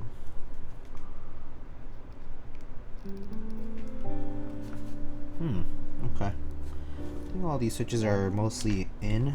This plate's just a little tight, I think. I have to reflow a lot of this one. It's kind of annoying, but it is what it is. I do want to make sure all my switches are nice and all the way flush to the PCB. So gotta do this as much as needed. If you're wondering what I'm doing, I'm just reheating the solder joints and pushing in the switch at the same time so that as I heat it up, it goes all the way in and it sits straight and nice and flush on top of the PCB. Yep. Why is this switch so like sitting so low? Kind of weird. Okay. There we go.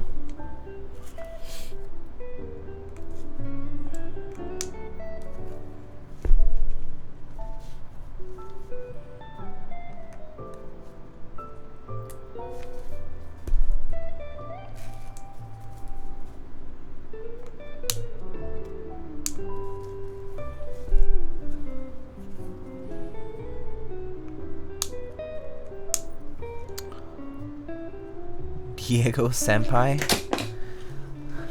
What would you recommend if I want to learn to build my first keyboard? I actually do recommend like one of those practice keyboard kits, or if not, just any like kind of like if you just try like any kind of like old busted electronics PCB or something, if you want to try like soldering and desoldering stuff.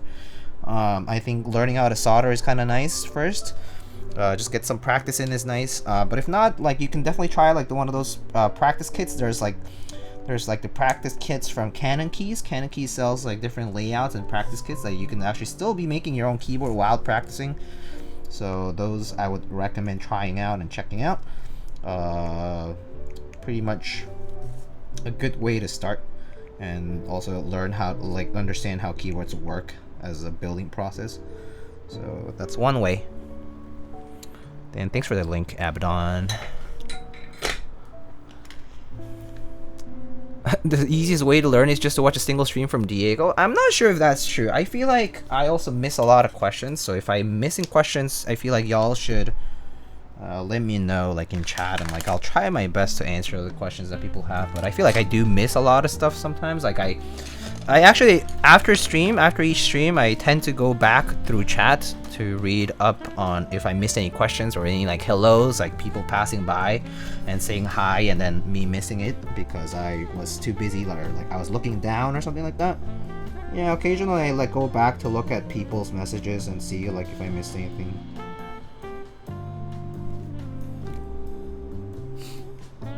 But yeah.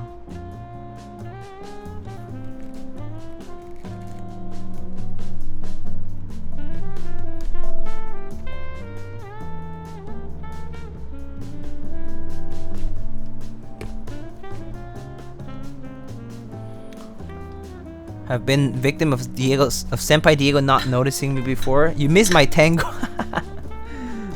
Sorry. I'm so sorry.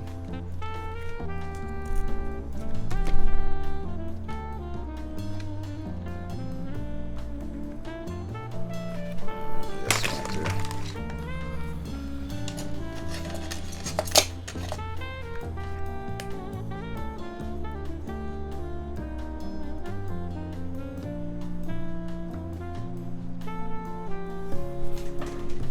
Oh man. Oh, this is like extra annoying when one of the wires in the middle broke. Try sending him a proto and he does build stream and doesn't even talk about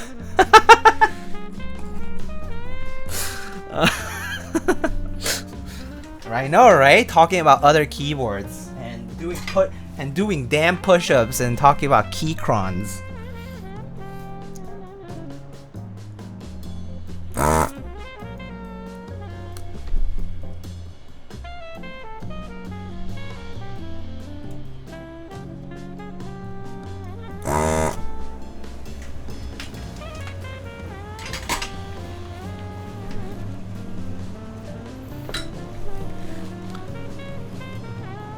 Unhooking that fucking stuffed animal.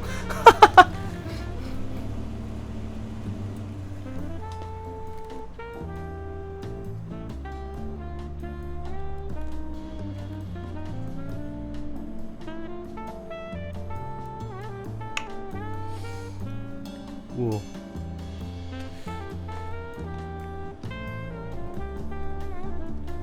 Oh man, this is tough.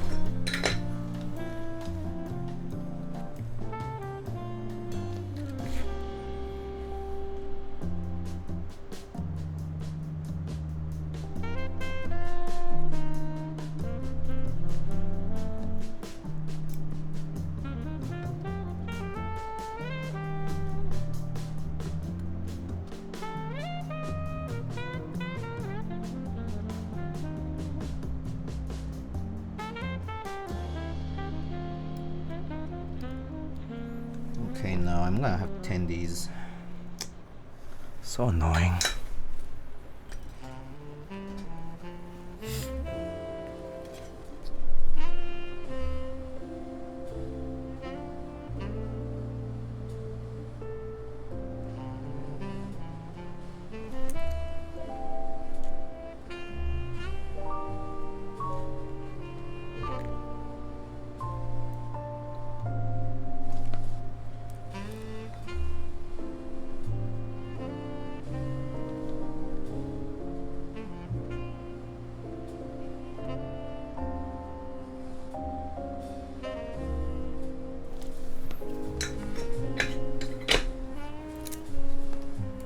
JD exists. We're not hallucinating. JD exists? What are you even talking about? Y'all are...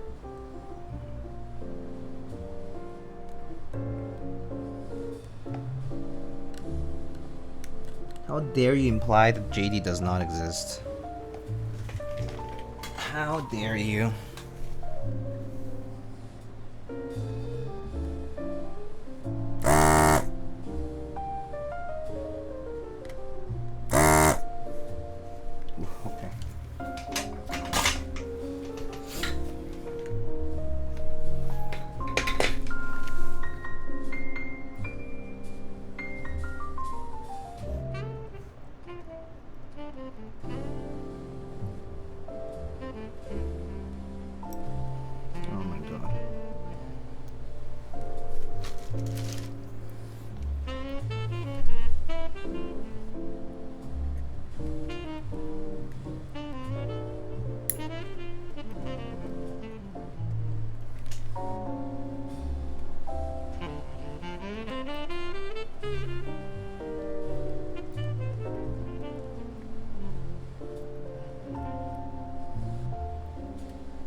Oh, it's because there's a small piece of wire that didn't come out. It's so annoying.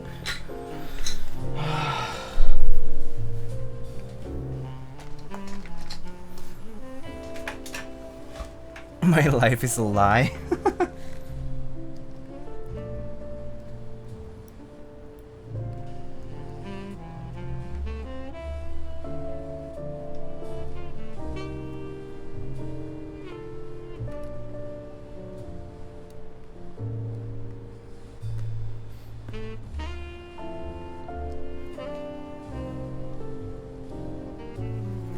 You know what? I think I'm gonna have to desolder this one too. Might as well. It's getting in the way.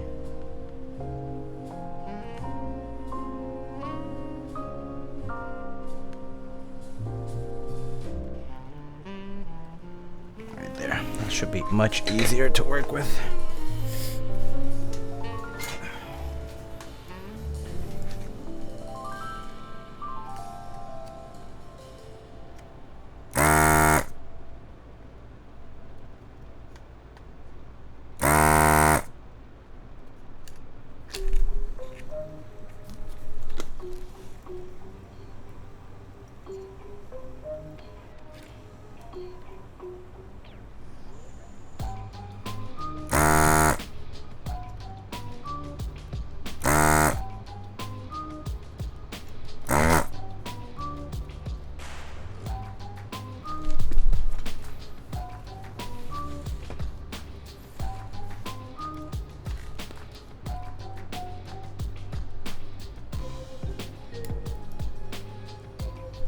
finally.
Y'all are awful. Y'all are awful.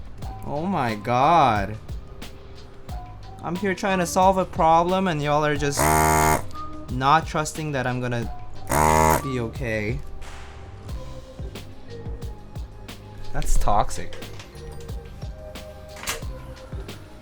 Yep.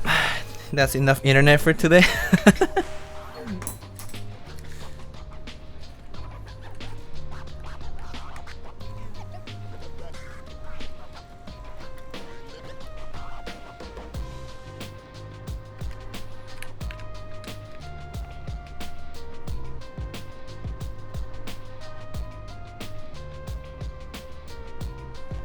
Yeah, these fucking wires are a pain in the ass.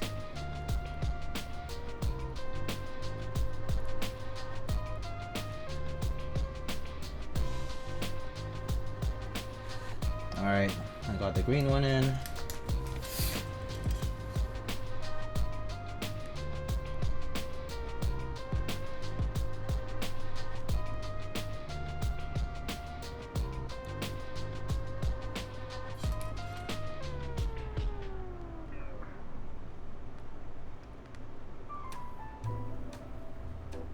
Right there. Okay. And just need ground.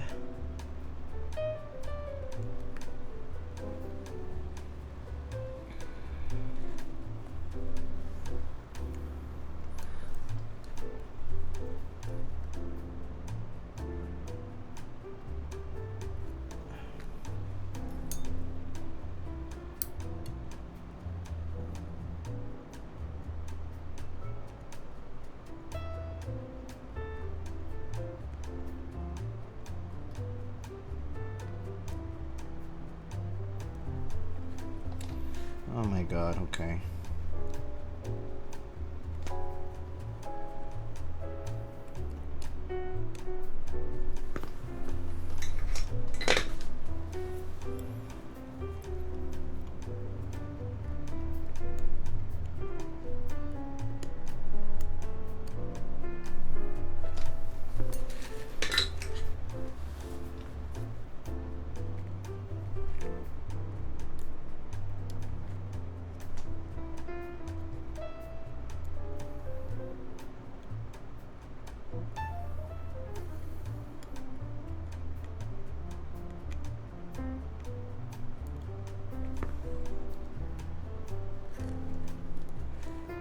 Oh my goodness. Should I just get new cables for this? I could.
Okay. I think that's done. Alright. Sorry.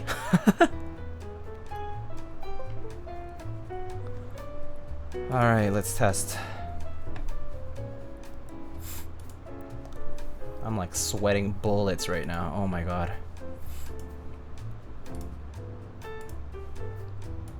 Ah, okay, detected. Nice.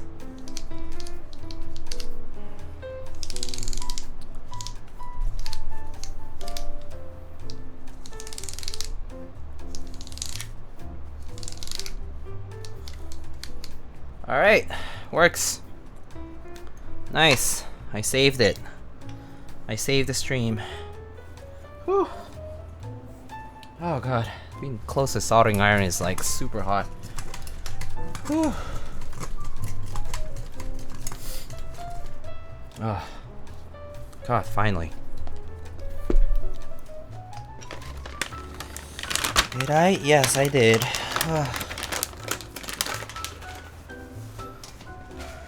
Dropped a bunch of stuff there.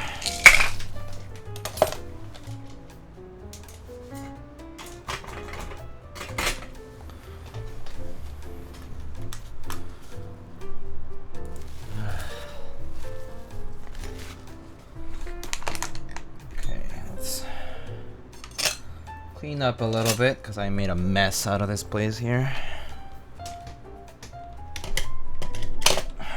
Good thing I have all the stuff I need to do this stuff. Let's see.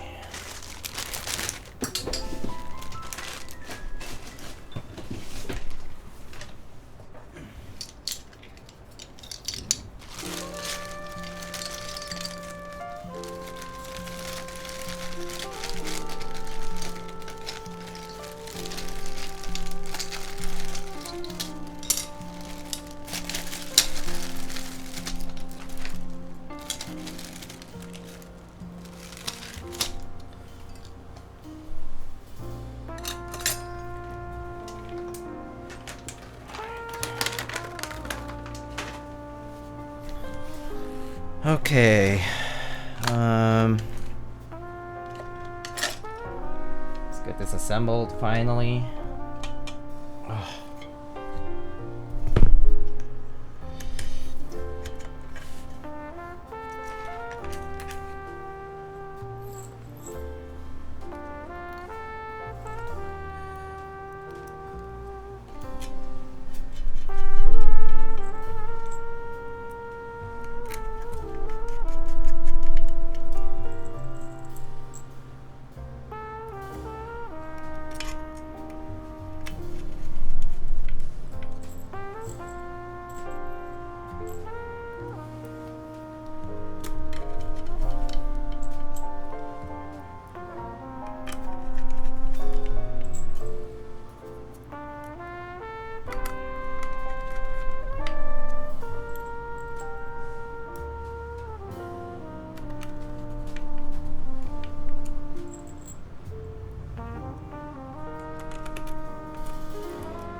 Oh, I'm missing a screw, I think. I think I'm fine without one though. I see it, I'll put it on. But I don't see it around here though. That's all I got. Okay, that's fine.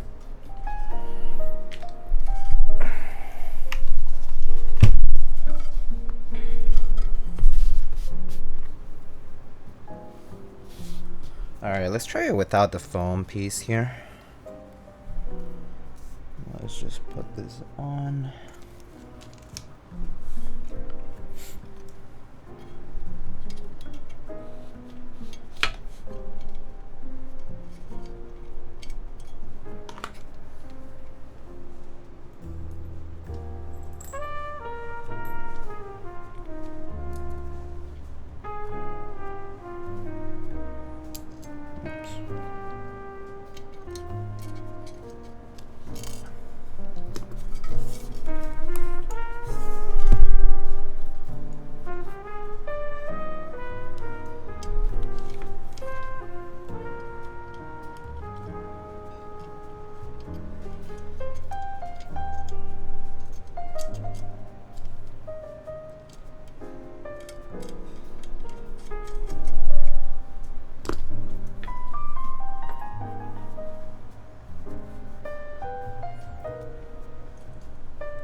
What did I miss though? Let's see.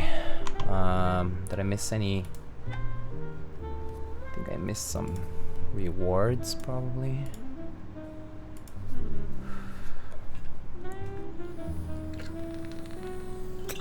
Oh, there was a hug JD 10 minutes ago. I'm so sorry, Drew. I didn't even notice. Whew. Alright, I think that's it.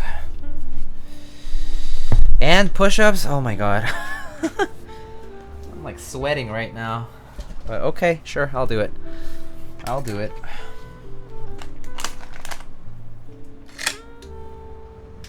Well, JD, before I sweat even more. Because I'm currently kind of sweaty.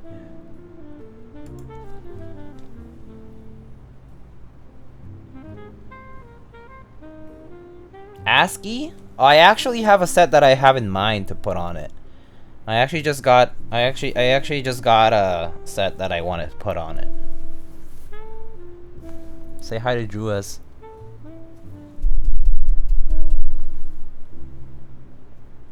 JD's a cutie. JD knows it. Anyway. Alright. Refund time? Yeah, I'll refund you in just a sec. JD, besto friendo. Indeed. JD who? Alright. Okay.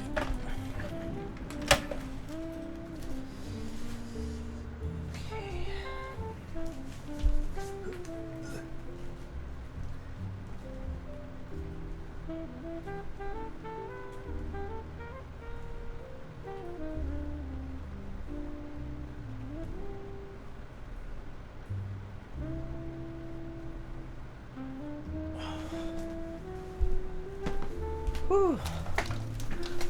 Can't even trust my two own eyes anymore. Who said you should?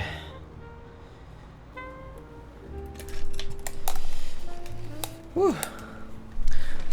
JD's a real copium. Alright, so the set I had in mind today, I got mail.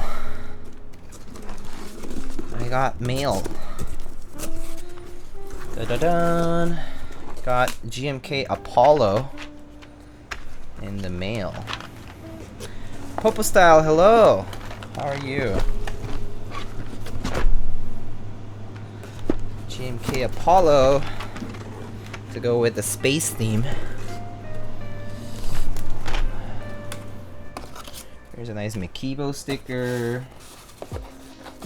Here's another sticker. Oh, what is this? What's this? Check this out.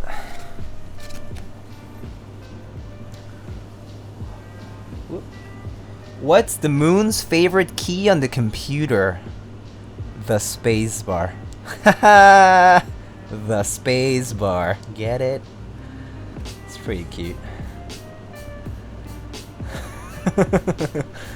The moon's favorite key on the computer is the space bar. Key set GMK Apollo by Optics. Pixel art by Keypixel. Very cool. Nice thick card from GMK Apollo. Anyway, yeah. So let's see. Spacebar's kit. Let's open this guy up. Alright, let's see how disorganized my set is gonna be, given how these ship in. Okay, well, it's double wrapped, so it's a little better. Has Mikibo run the extras? No, I think they run on Sunday. Sunday, I think they're running the extras for Apollo. So, yeah.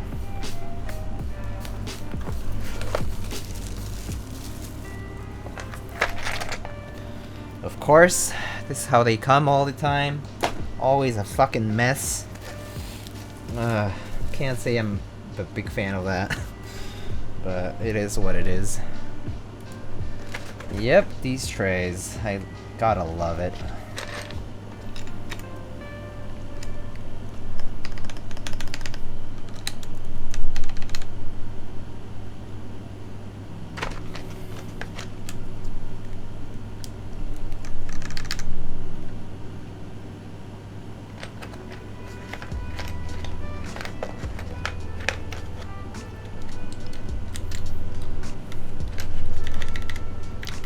I miss the old GMK trays? Yeah, me too. Me too.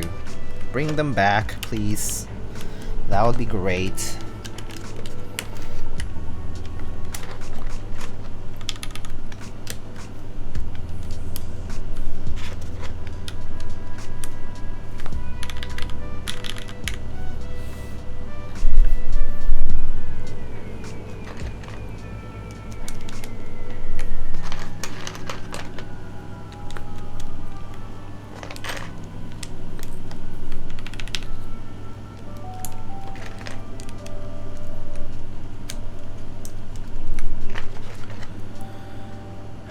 Do you like more the gray and Motto or Apollo? They're very similar. They are like super similar. Same with Oblivion. It's very, very similar. Yeah, honestly, these are like super close to each other. I actually don't know how close though. I could check.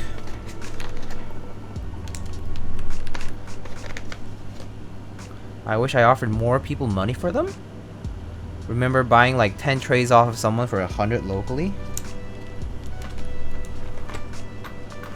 Isn't Moto a bit more blue toned? We can double check, I guess.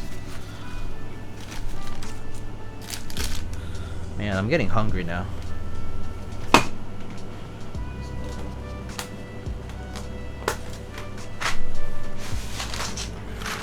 Here's Modern Dolce. This is basically Modern Dolce, but oh, actually, Modern Dolce is a little warmer. GMK Ashes or Apollo? I prefer Apollo over Ashes. Actually, yeah. GMK Modern Dolce is a little warmer than this. It's a cooler gray on Apollo.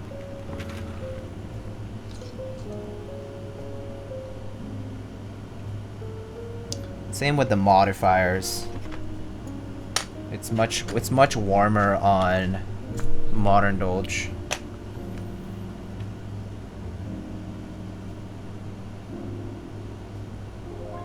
Can you see? Yeah, so Modern Dolce is actually much warmer than Apollo. So that's what I figured it would be like. So that's why I got this set anyway. But that said, I do have plenty of gray sets. Apollo looks really nice. Yeah, it does. It's a nice, cool gray.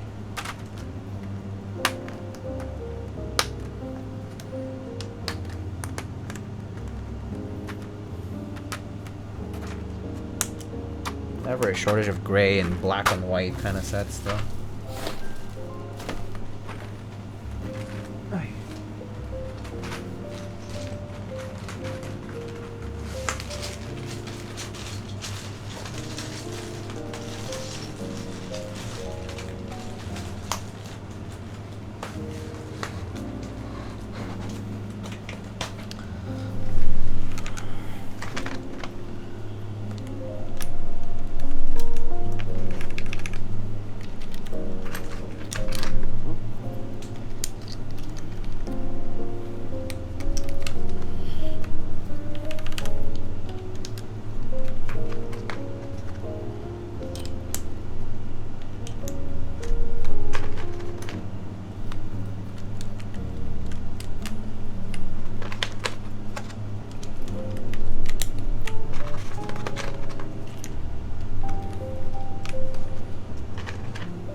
These trays are making me so mad. What the fuck? It's all so disorganized.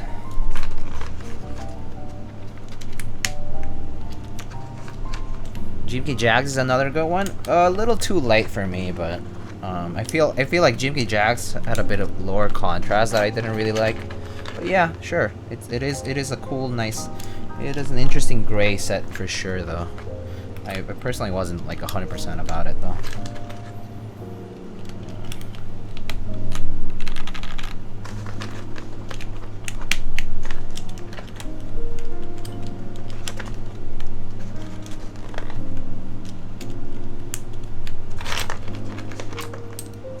Yo, what's that mouse? It's an MX Master 3.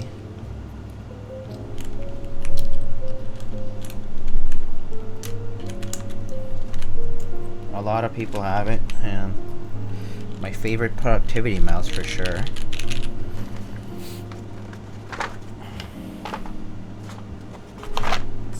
It's bar F and J today.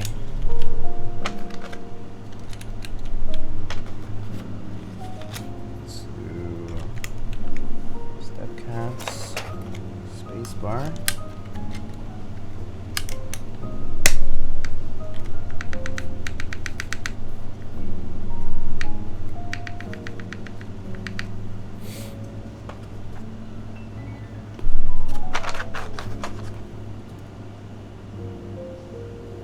I'm not really into those novelties. Okay. Not the 1.5E ones anyway.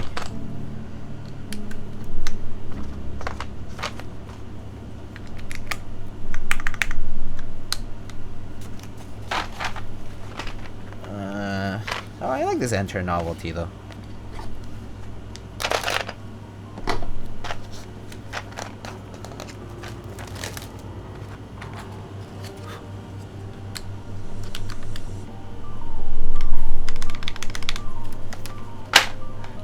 Alright, I had artisans in mind, which I already have. Do mod pipe? No.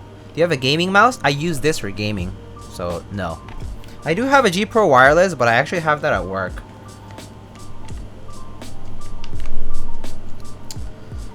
But yeah, I pretty much use this for gaming, which I don't mind, personally. Let's do a little darker overtone.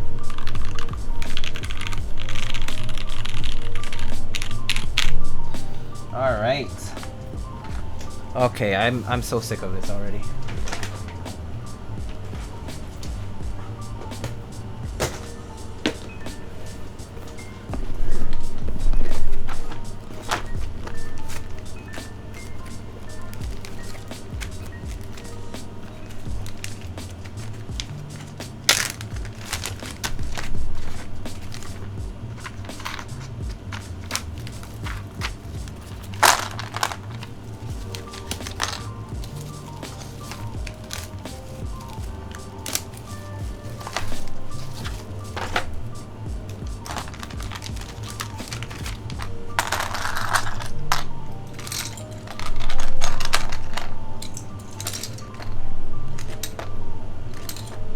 I have a coworker that used a black vinyl mouse Starlight for work. I'm surprised no one stole it yet. Huh. Can't say I know too. I don't know. Okay. Actually, I don't know anything about mice, so I'm not gonna comment on it because I actually just don't really care or know about mice.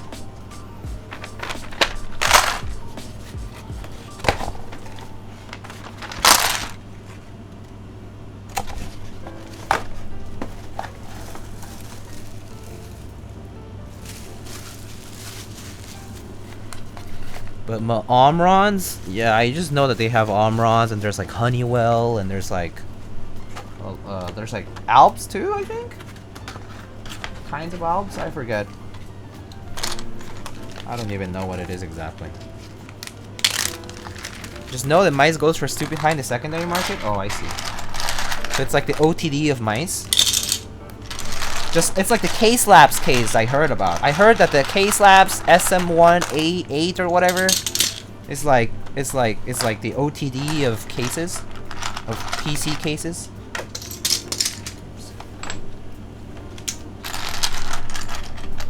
A friend of mine is like obsessed with it. He like really wants that K-Slabs case, and I was like, cool story, bro.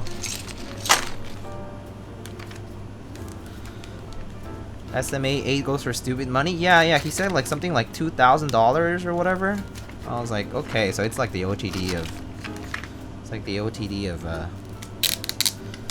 keyboard cases.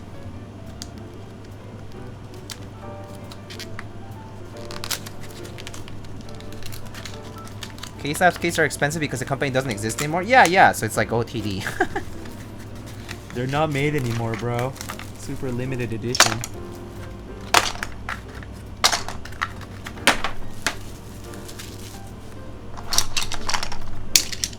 They got sued by a company. I heard about the thermal take thing. So people don't like buying thermal take shit because they like stole the design from Case Labs or something like that. I heard something like that. Something of this sort.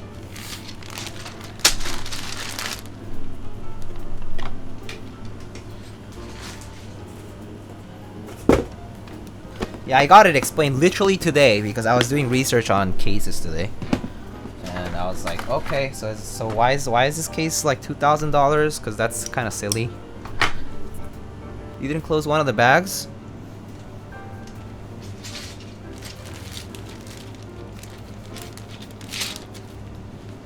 They're closed. It's a shame, honestly. Yeah.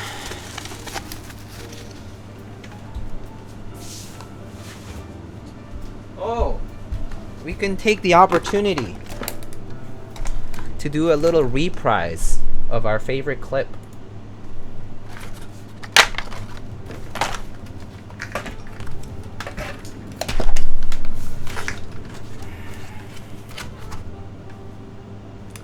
This is what I think of these GMK trays.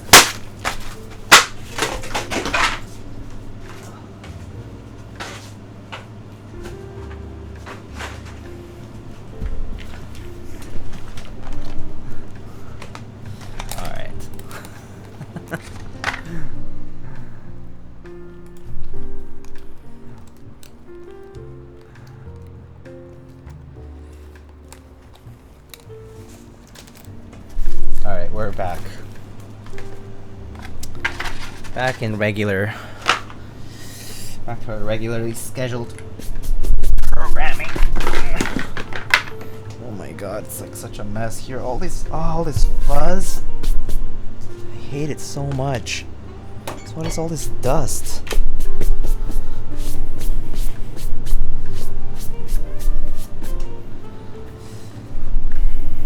Alright, let's get this out of the way.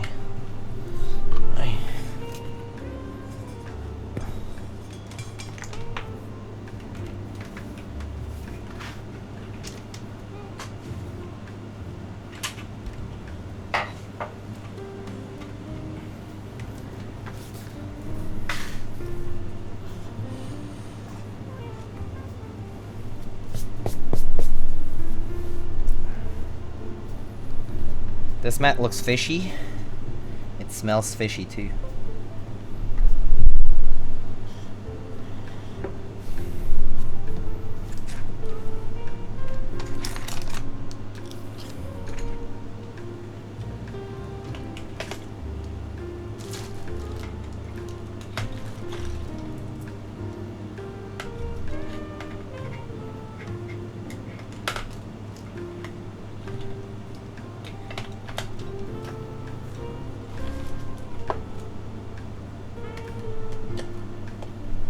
Alrighty.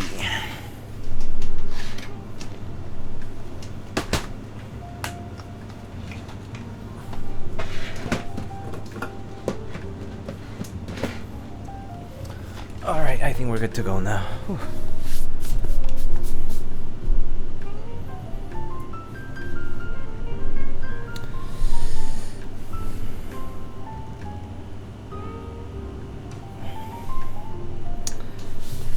There it is. Okay, let's open up a typing test.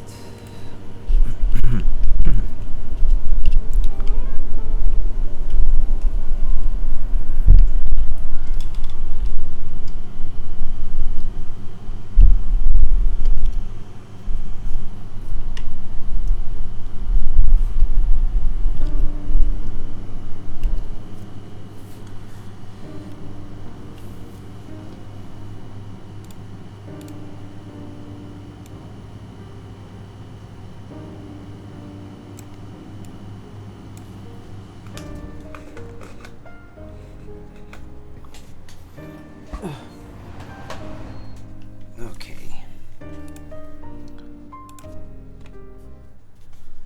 All right. Here we have our our Gateron Cap Milky V2. 올려주신 영상 덕분에 유튜브 보면서 HK 비주널 잘 마쳤습니다. 감사합니다. 아, 네, 다행이네요. 네, 잘 봐주셔서 감사합니다. Alright, here is Gateron Cap Milky Brown switches on an aluminum plate. And we have a GMK Apollo for the key set. These switches are stock. Okay. All right. Here we go.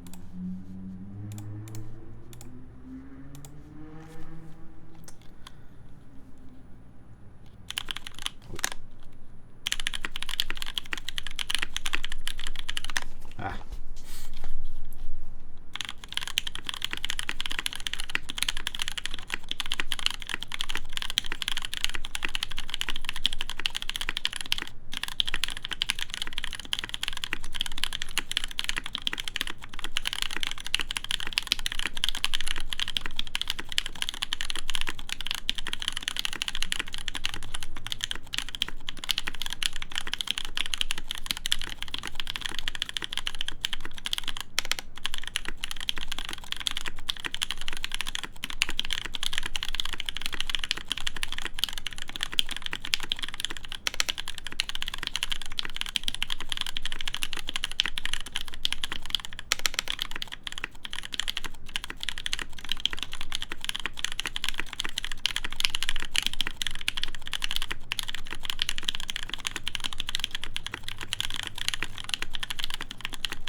Oh, why did it freeze? It's pretty good though. Alright, I'm gonna try it one more time but without my headphones on. Alright, let's try it again.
Alright, it actually sounds really good. So the reason I also repeated the test was because on my headphones I heard a bit of like leaf ping maybe, but I was gonna see if I could hear it like without my headphones. I think the mic definitely amplifies a bit of that sound, and I couldn't really hear it without my headphones, so that's a good thing.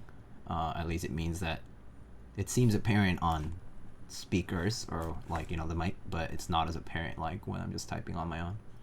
The typing feel is really good. It really feels like smooth browns.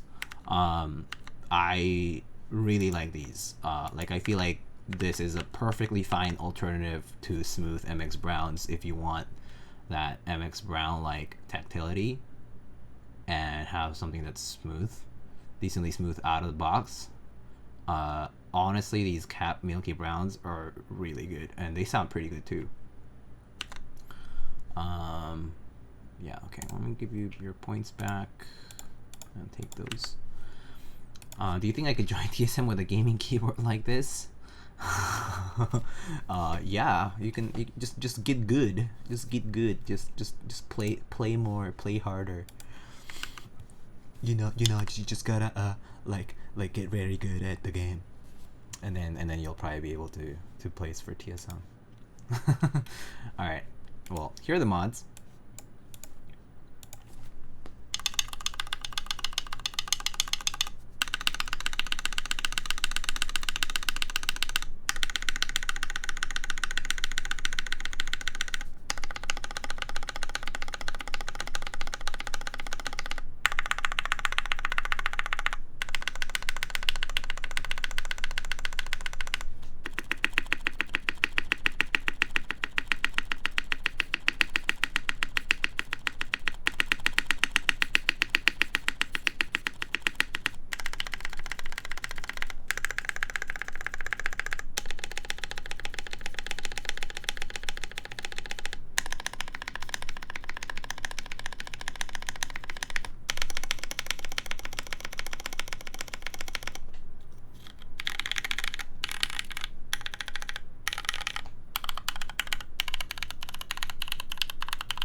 Yeah, the upstroke's pretty quiet on this stuff.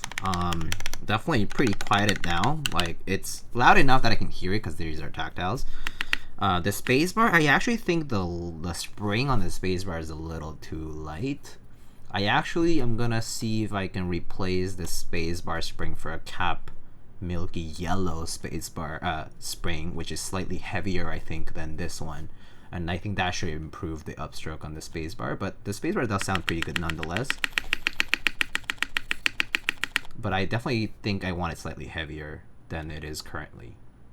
So I'm gonna try replacing that switch, just the spring, sorry. Just gonna replace the spring for that. But the rest sounds pretty nice. For stock, this is honestly really good. So I'm not sure if this shift is tilted or not. Might be, but I can't tell. Maybe I rushed it. I thought I had checked, but maybe it is slightly off. No, it seems straight. Maybe it's the stabs though.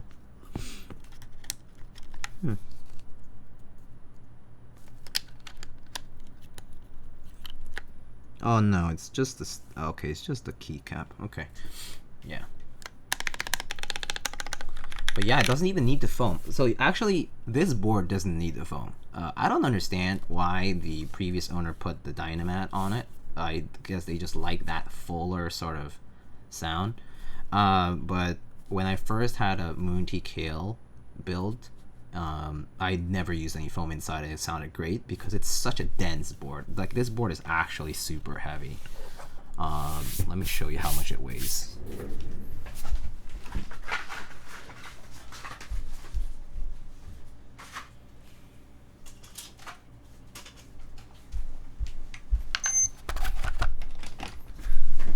Yeah, this is a pretty heavy board though.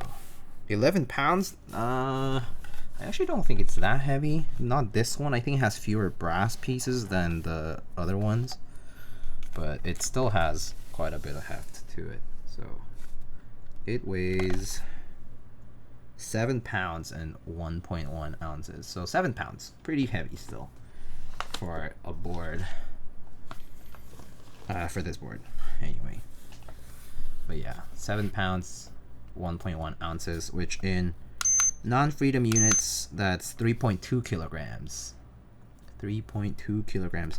Yeah, so this one doesn't have the brass stripes on the or on the back, I guess. It has aluminum pieces for those. So if we replace those, this would probably weigh closer to like 3.8 maybe kilograms. Pretty heavy. So yeah. It is indeed a very heavy boy. How many channels to curl some keyboards?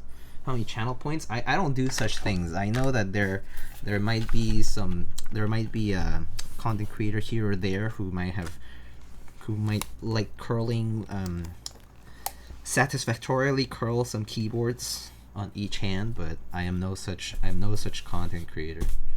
So no redemption for that. But yeah.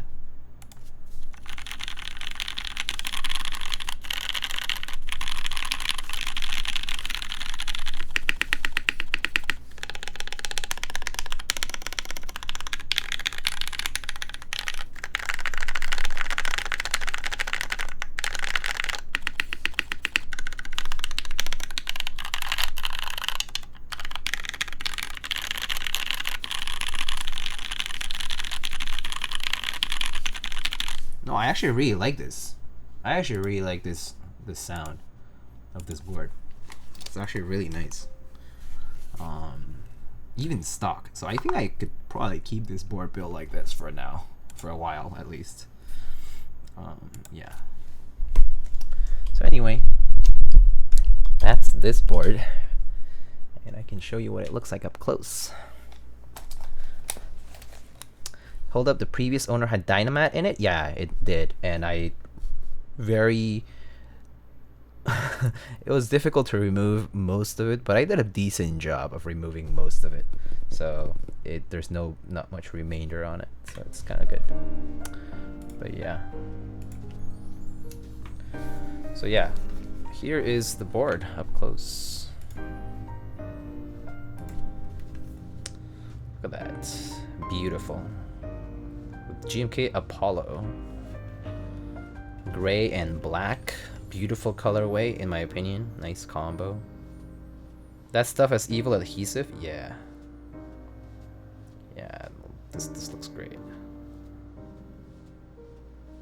And let's look at the sides. Oh, I love the Moon TKL sides. Look at those curves. Just look at that side profile. I love it. I really like this. Nice and tight USB port, actually. You can see it's perfectly sized for the USB mini port, but it looks really nice. A little dirty here. Could probably clean it off.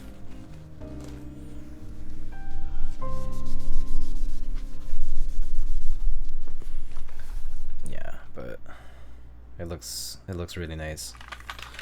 The bottom.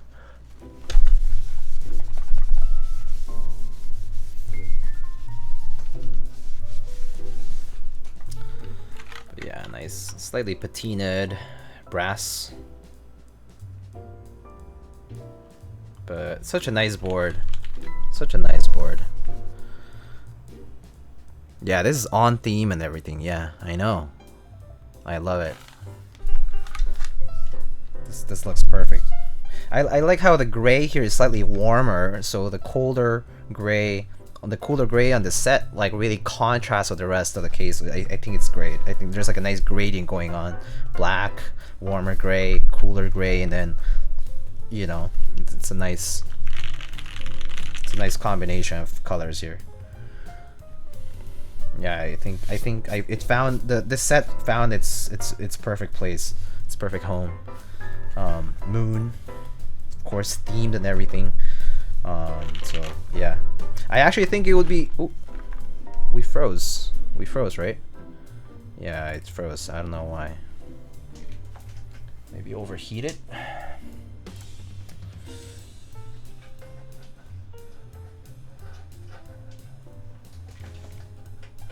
Could be. Could have overheated.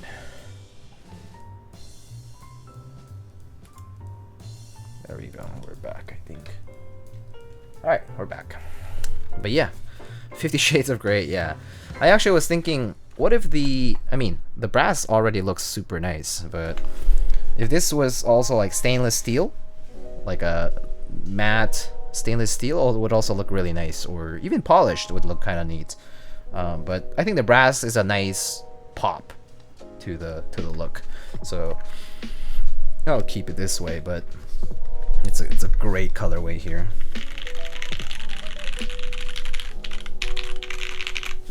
Yeah. Anyway, our spacebar is nice though. I think I will probably replace the spring on the spacebar key for something slightly heavier, but otherwise it looks fantastic. I like how flush the USB port is too here. Nice and flush USB port here. Looks nice. The cable doesn't look like it's sticking out too much. Yeah, something I like about this board though. Alright, let's bring chat back. Whew. It's a little warm. It's hot in my room, especially when I stream. It's just really hot.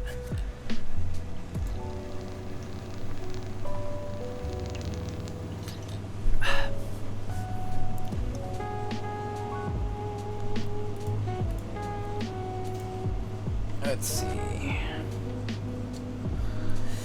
Oh, it's already almost 1 o'clock, so I should probably head off soon. Does anybody have any questions or anything that I might have missed earlier? I know that I was a little bit caught up with building and stuff that I might have missed. Stuff. So feel free to ask any questions if you have any.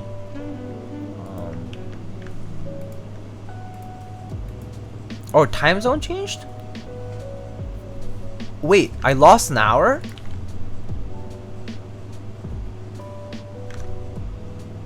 Oh, you and I. Oh, I see. I see. Your time. Oh, okay. Relative to each other. I see. Anders TV, thank you so much for the Prime sub. I appreciate it. How are you? I'm doing all right. I actually start school tomorrow, so I'll be busier starting tomorrow. Fortunately, my first class is not until later in the day. That's why I'm streaming right now. Otherwise, I would probably have gone to bed earlier. But even if I say that right now, I would have probably gone to bed pretty late anyway, because I normally do. I don't have a great sleep schedule. That's my fault. but yeah, first day tomorrow. I'm kind of excited. Forever in school, yeah. Forever in school. It's pretty much my life right now. No questions, but thanks for the stream. Enjoyed it. Thank you. I appreciate it. I appreciate you a lot. Yeah. It never is middle of the week. Oh wait, it happens on a Saturday, Sunday. Oh, that's true. That is true. You're right. Yeah, daylight savings always switches on the weekend, not on a weekday. That is true. Don't want to catch those workers off guard. People who work. So yeah. Let me see who's streaming right now. If anybody have suggestions as to who to raid, feel free to suggest them. But I'm gonna check. Let's see if I have anyone I wanna raid. Oh. Minterly is streaming. Is that the first time she's streaming in a while?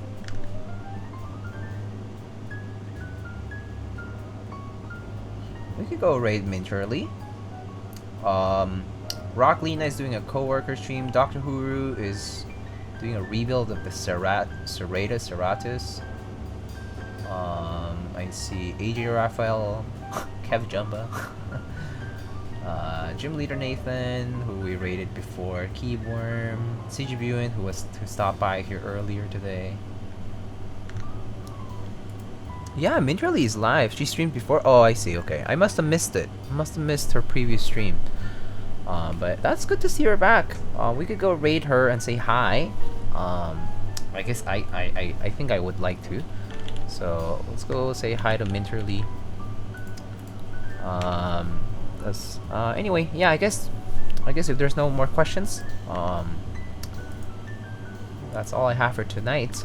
I have more builds coming soon. Actually, I have like quite a few builds coming soon. So you'll definitely be seeing me stream every so often. So I'll see you, as usual, evening time for my time usually, because it's after work for me. Yeah. So I'll probably see you guys then. Occasionally you might see me actually during the day, but actually it depends. I do have Mondays and Wednesdays free during the morning time, and less free in the evening. But yeah, we'll see. We'll see what I do about that. But yeah, good luck. Thank you so much. Thank you. All right, friends. Let's go raid Minterly and say hi.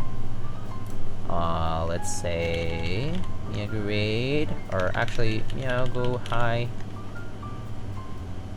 Lightning raid. We missed you. Nah, welcome back.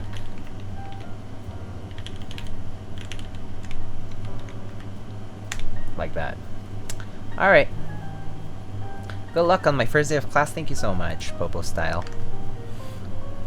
But yeah, y'all, if y'all are looking for Gateron cap switches, actually, down on the bottom right, there's my sponsors and affiliates like links. L-Board sells them. If you actually use my link, you can get 5% off discount, I think, from any switches that you buy or any parts that you buy from L-Board. They are the ones who carry the Gateron cap V2 switches. So if you're planning on trying something like this, like a stock switch build, which is honestly basically a looped switch build, I think it's worth it. If you want to give it a shot, there's a link for that for you to purchase stuff with a small discount, and of course you're supporting me. But other than that, yeah, I suggest checking out the other sponsors. Check out my Discord, my socials, and yeah, I'll see you guys on the next one. Take care. Alright, have a good night and have a good rest of your week. Alright, friends, see you all. Let's go.